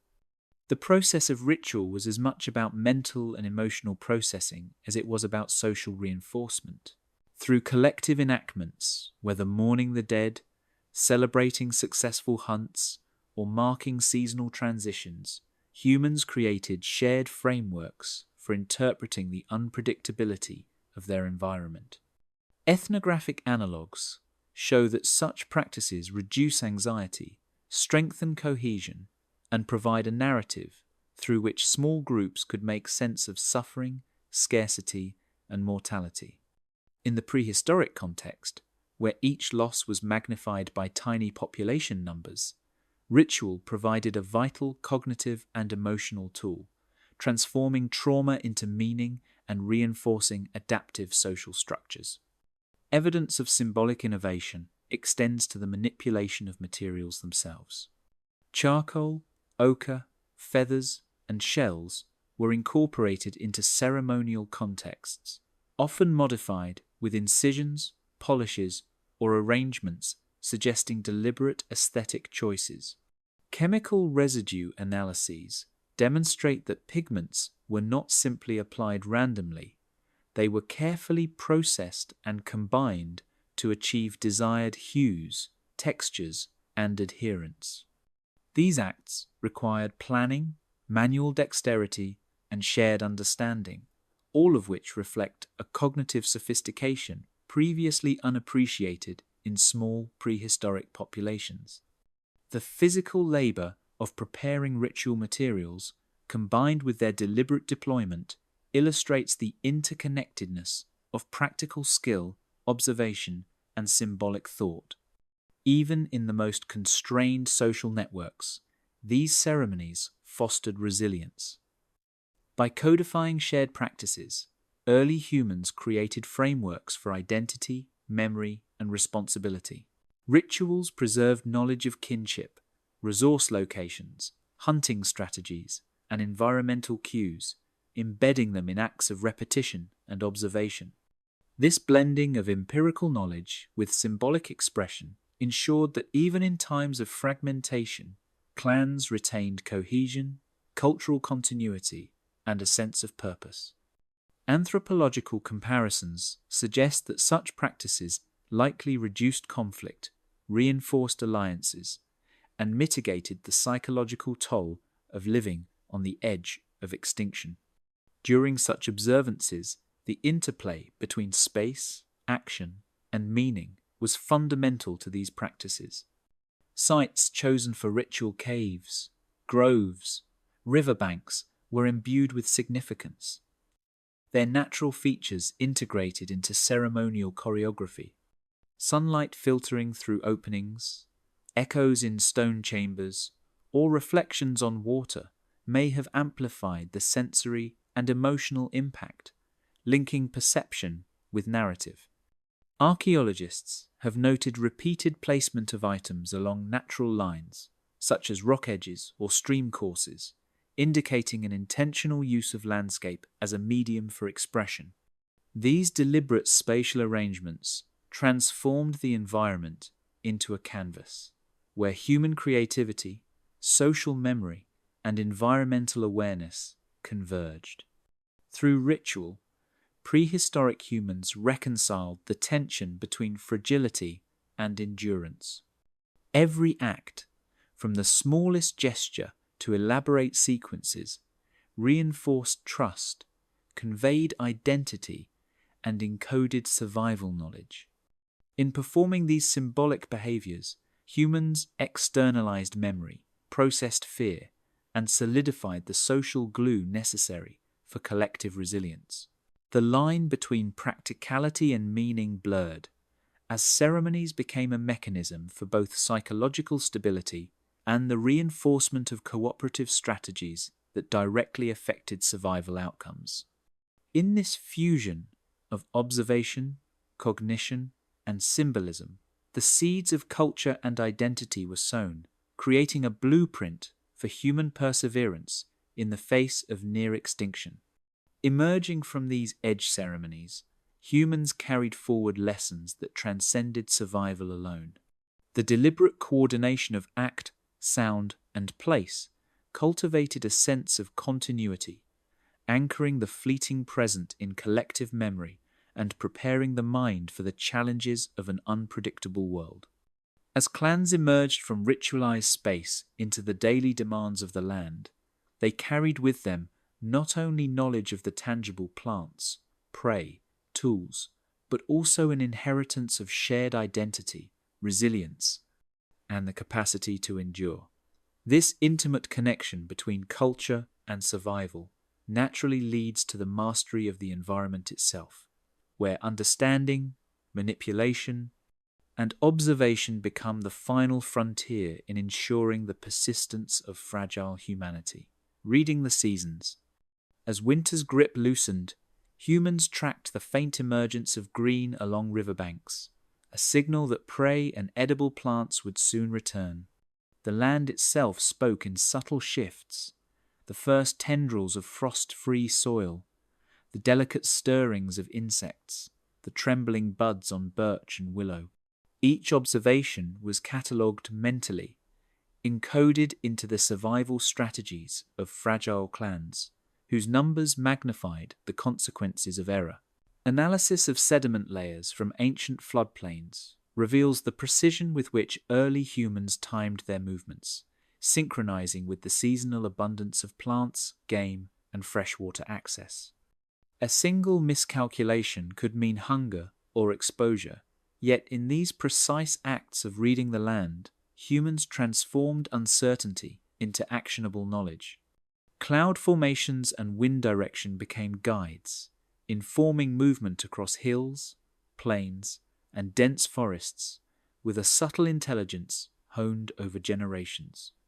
Paleoclimatic data show that even slight shifts in monsoon patterns or storm frequency required recalibration of foraging and hunting schedules, while isotopic analysis of prey teeth reveals predictable migratory windows that humans exploited for sustenance.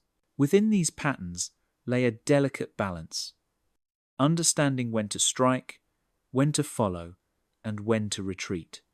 Every step across the landscape was informed by observation, memory, and foresight, as humans translated environmental signals into strategies that would preserve life, teach the young, and safeguard scarce resources.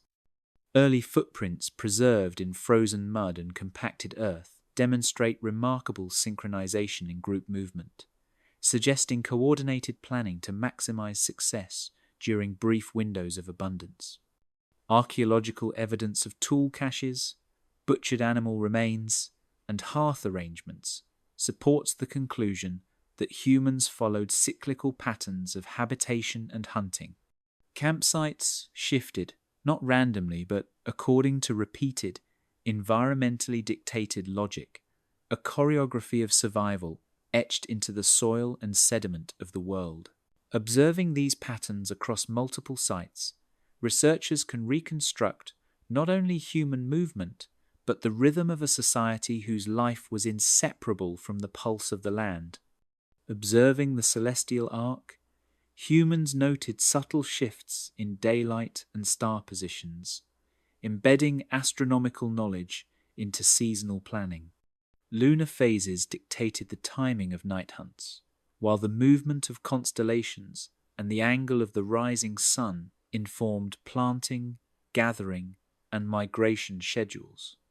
Ethnographic parallels suggest that such observations were likely transmitted orally through narrative and ritual, creating cultural memory that preserved life-saving ecological intelligence.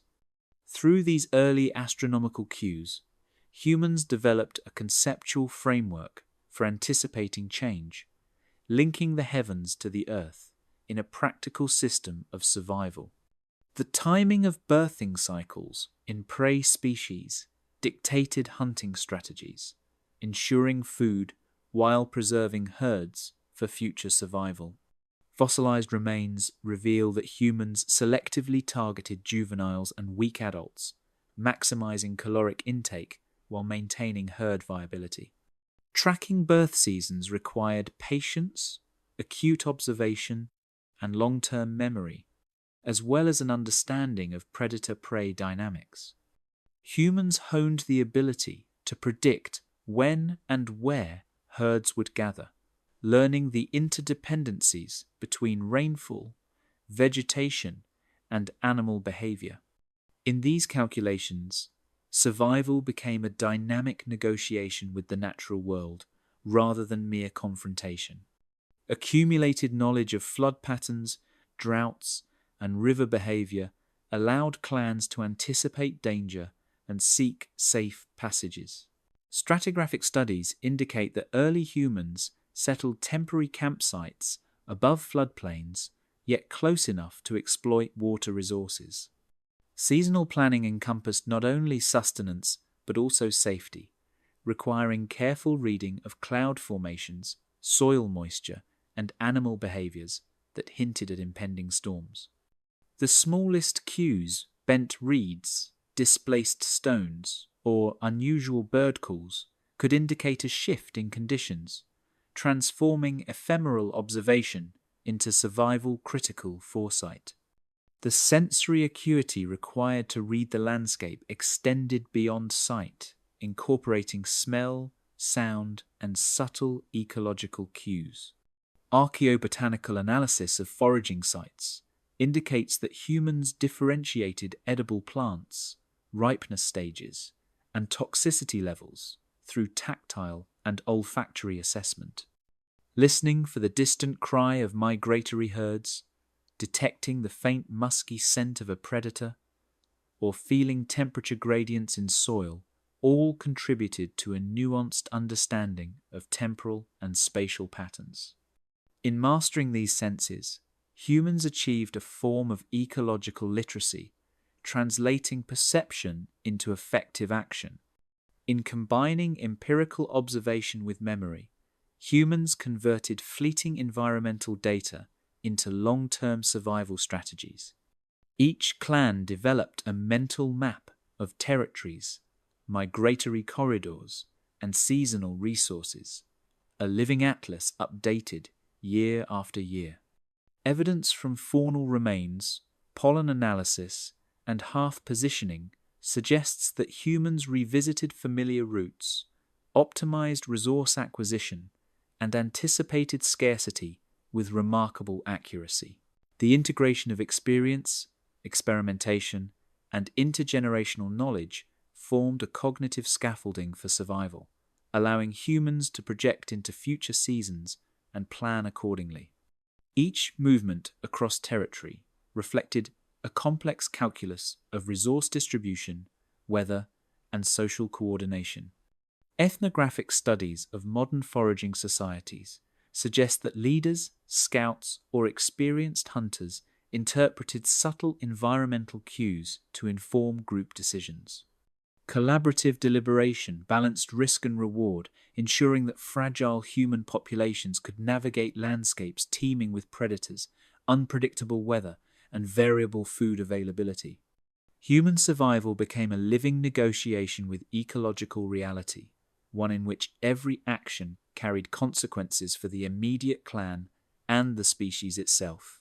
Humans, having mastered these recurring patterns, endured while simultaneously paving the way for innovation and more intentional control of their environment.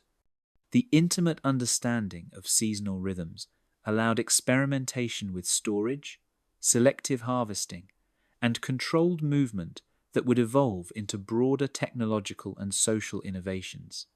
In observing the Earth's cycles, humans cultivated patience, precision, and resilience, qualities that transformed ephemeral survival into sustained existence.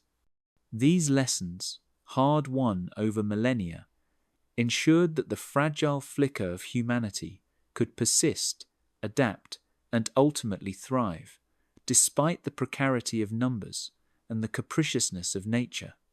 Seeds of the future. From the understanding of seasonal cycles, emerged the first deliberate interventions in the soil, as humans experimented with planting and preserving select foods.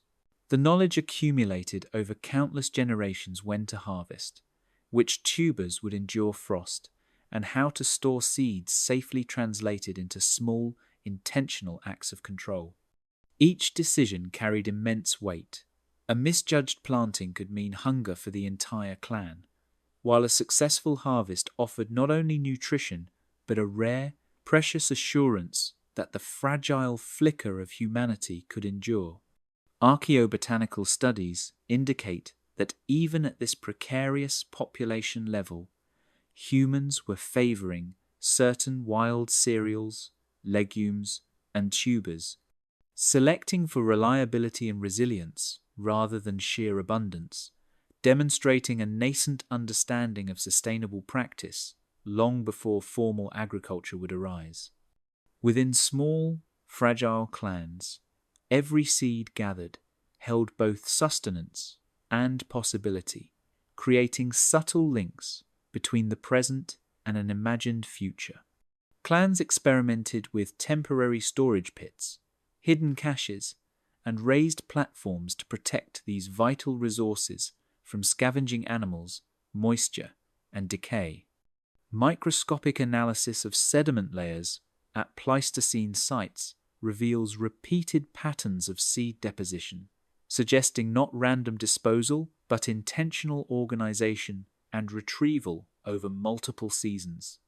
These practices were far from casual.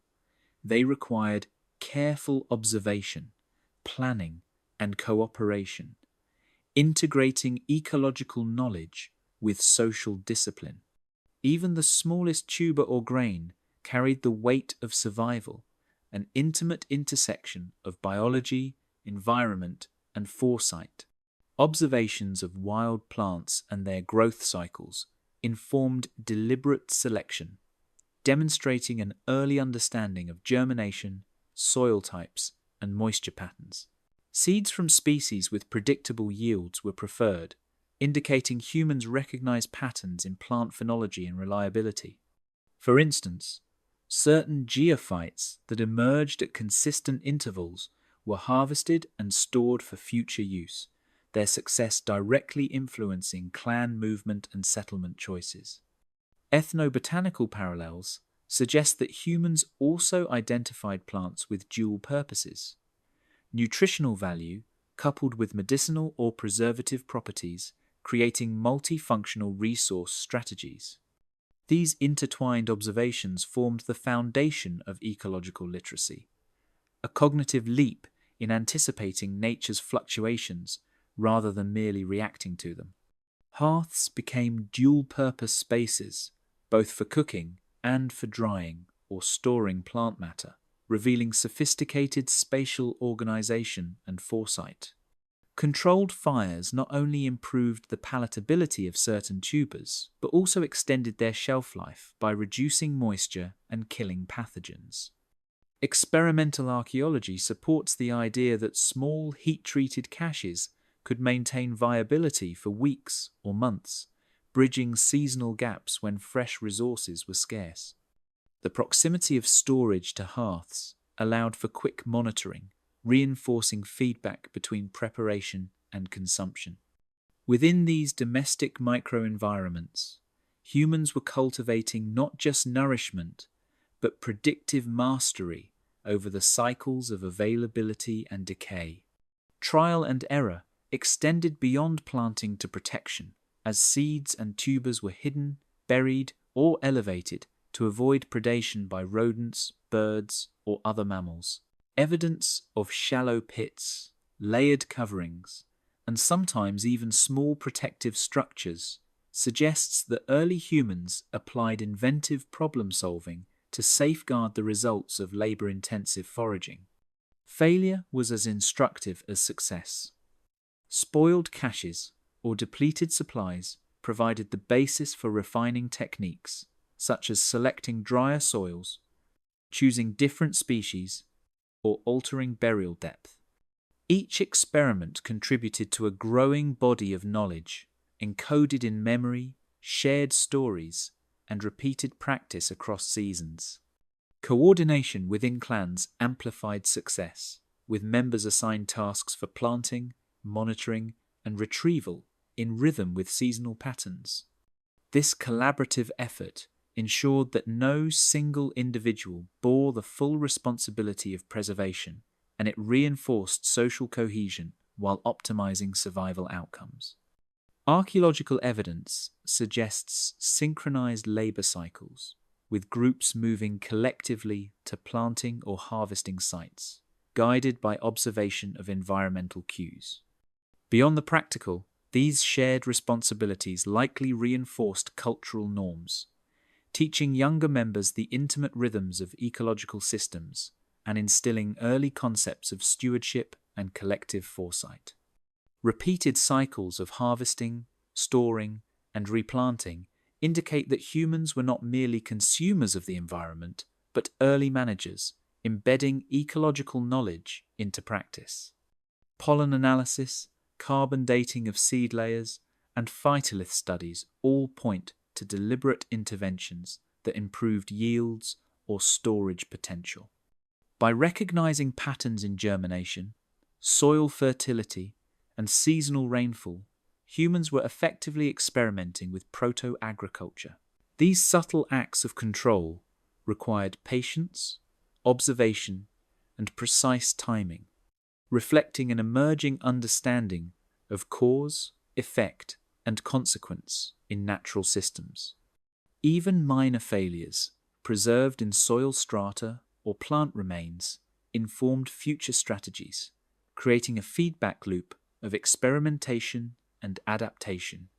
Lessons derived from spoiled caches or poorly timed harvests were incorporated into subsequent planning, demonstrating the iterative nature of early survival innovation. This continuous refinement shows that humans were cultivating resilience as much as sustenance, building both ecological literacy and cultural memory simultaneously. In this way, knowledge became tangible, encoded in the land itself, and passed across generations through example, demonstration, and oral instruction. In these measured acts, humans glimpsed control over the uncertain world, transforming mortality and scarcity into opportunities for learning and foresight. The intentional handling of seeds, the safeguarding of stores, and the careful observation of plant life exemplified an emerging philosophy. Survival required both attentiveness to immediate needs and investment in the future. These early experiments did more than ensure that a handful of humans persisted. They planted the intellectual and practical seeds for civilization itself. By coupling ecological knowledge with social coordination, humans carved a fragile but enduring niche in a world of immense unpredictability, shaping the trajectory of life that would continue long after their small numbers had grown. Through soil, seed, and season, humans learned the power of patience, observation, and anticipation. Each planting and storage practice reflected not just necessity, but the capacity to project into the future, to imagine sustenance yet to come, and to balance risk against opportunity. In these intimate acts, the first glimpses of agriculture, planning, and resource management took root, demonstrating that even the most vulnerable population could leave an indelible mark on the earth. From here, the story moves onward to the delicate interplay of social behavior and migration, as humans, acutely aware of their mortality, continued to shape both environment and destiny in the final crucible of their survival, echoes of a vanishing world. Having shaped soil and seed, humans now confronted the delicate tension between survival and extinction, each choice laden with consequence. The landscapes they inhabited, stretching from frost-bound plains to dense, shadowed forests, were simultaneously arenas of sustenance and sites of relentless risk. Hearths still smouldered where small groups had once sheltered, and the scattered remnants of tools worn smooth by constant use, whispered of ingenuity pressed into the service of survival. These tangible traces, while modest, reveal a species exercising foresight and experimentation despite its vulnerability, navigating a world that offered no guarantees. Each observation, from the migration of herds to the flowering of specific plants, was catalogued in memory and shared through social practice, creating a living record of knowledge essential for continued existence.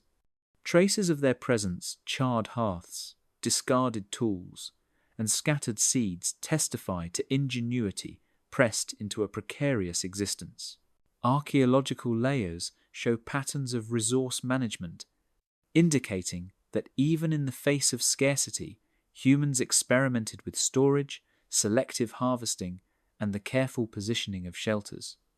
Microbotanical evidence, including phytoliths and pollen, suggests that some early plants were cultivated or at least tended to, hinting at intentional modification of the environment. Fire was not only a source of warmth but a method for soil treatment, cooking, and protection, demonstrating that these fragile populations understood the interplay between energy, matter, and survival. Population bottlenecks, inferred from genetic studies, reveal that the survival of a few individuals carried the weight of an entire species. DNA analyses indicate that humans during this period may have numbered only in the low thousands, a precarious existence, leaving populations vulnerable to disease, environmental shifts, and random catastrophe. Each birth, each survival, was therefore not just a personal event, but a critical contribution to the continuation of humanity itself. In this context, cooperation and careful management of resources were more than advantageous. They were existential imperatives encoded in both culture and biology. In the shadows of their fragile world, humans discovered innovation not as convenience but as necessity, crafting social bonds that became lifelines. Collaboration on hunts, sharing of resources, and coordinated shelter construction all required trust and the transmission of knowledge across individuals and generations. Such acts of interdependence formed the scaffolding upon which resilience could grow, allowing the species to maintain continuity despite the constant threat of annihilation. Archaeological evidence of group burials, communal hearths, and overlapping habitation zones reflects the depth of this social integration, revealing that cohesion itself was a tool of survival. Every act of cooperation, from shared labour to the protection of vulnerable members, left subtle fingerprints on both culture and ecology. Selective gathering, careful tracking of animal migrations, and management of fire for both warmth and ecosystem control illustrate a species negotiating with its habitat rather than dominating it outright. The resulting patterns in sediment layers, pollen records, and faunal remains provide insight into a deliberate rhythm of adaptation where humans acted with measured foresight, balancing immediate need with long-term sustainability. Their choices created feedback loops. Survival informed knowledge, knowledge informed action, and action ensured the continuation of the fragile population. Pollen records, phytoliths, and sedimentary layers document deliberate environmental management, hinting at early experimentation and foresight. Seeds found in middens show selective preservation, indicating that humans may have anticipated scarcity and planned for the coming seasons. Hearth ash composition demonstrates strategic use of plant materials not only for fuel, but for controlling insect populations and enhancing soil fertility. These tangible interventions in the environment reflect a cognitive leap, the ability to project consequences, modify surroundings, and manipulate resources in ways that preserved both body and community. Encounters with predators and rival clans reinforced caution, teaching lessons encoded in behavior, memory, and story.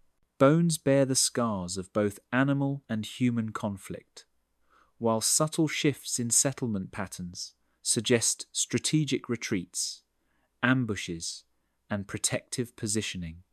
Observing predator behavior informed both hunting strategies and nighttime vigilance, while interactions with neighboring human groups demanded negotiation, alliance, and occasionally conflict management. In this interplay of threat and adaptation, humanity honed not only physical skills, but social intelligence, creating patterns of behavior that would echo across millennia. Even failures, spoilt caches, abandoned settlements, and lost individuals contributed to the collective understanding of survival. Such losses, painstakingly recorded in the fabric of culture, informed future strategies, teaching caution, innovation, and the importance of redundancy.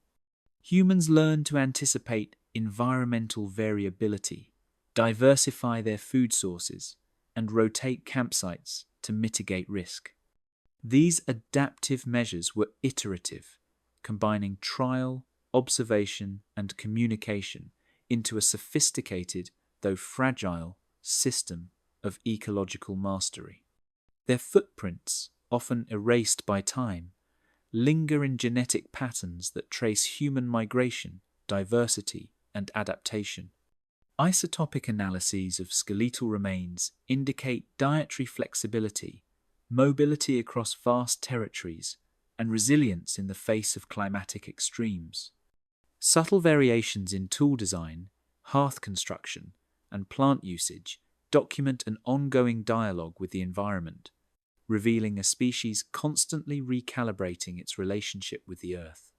As the last echoes of these fragile populations reverberated through the landscape, humanity's capacity for creativity, foresight, and resilience became an enduring testament to survival against near extinction.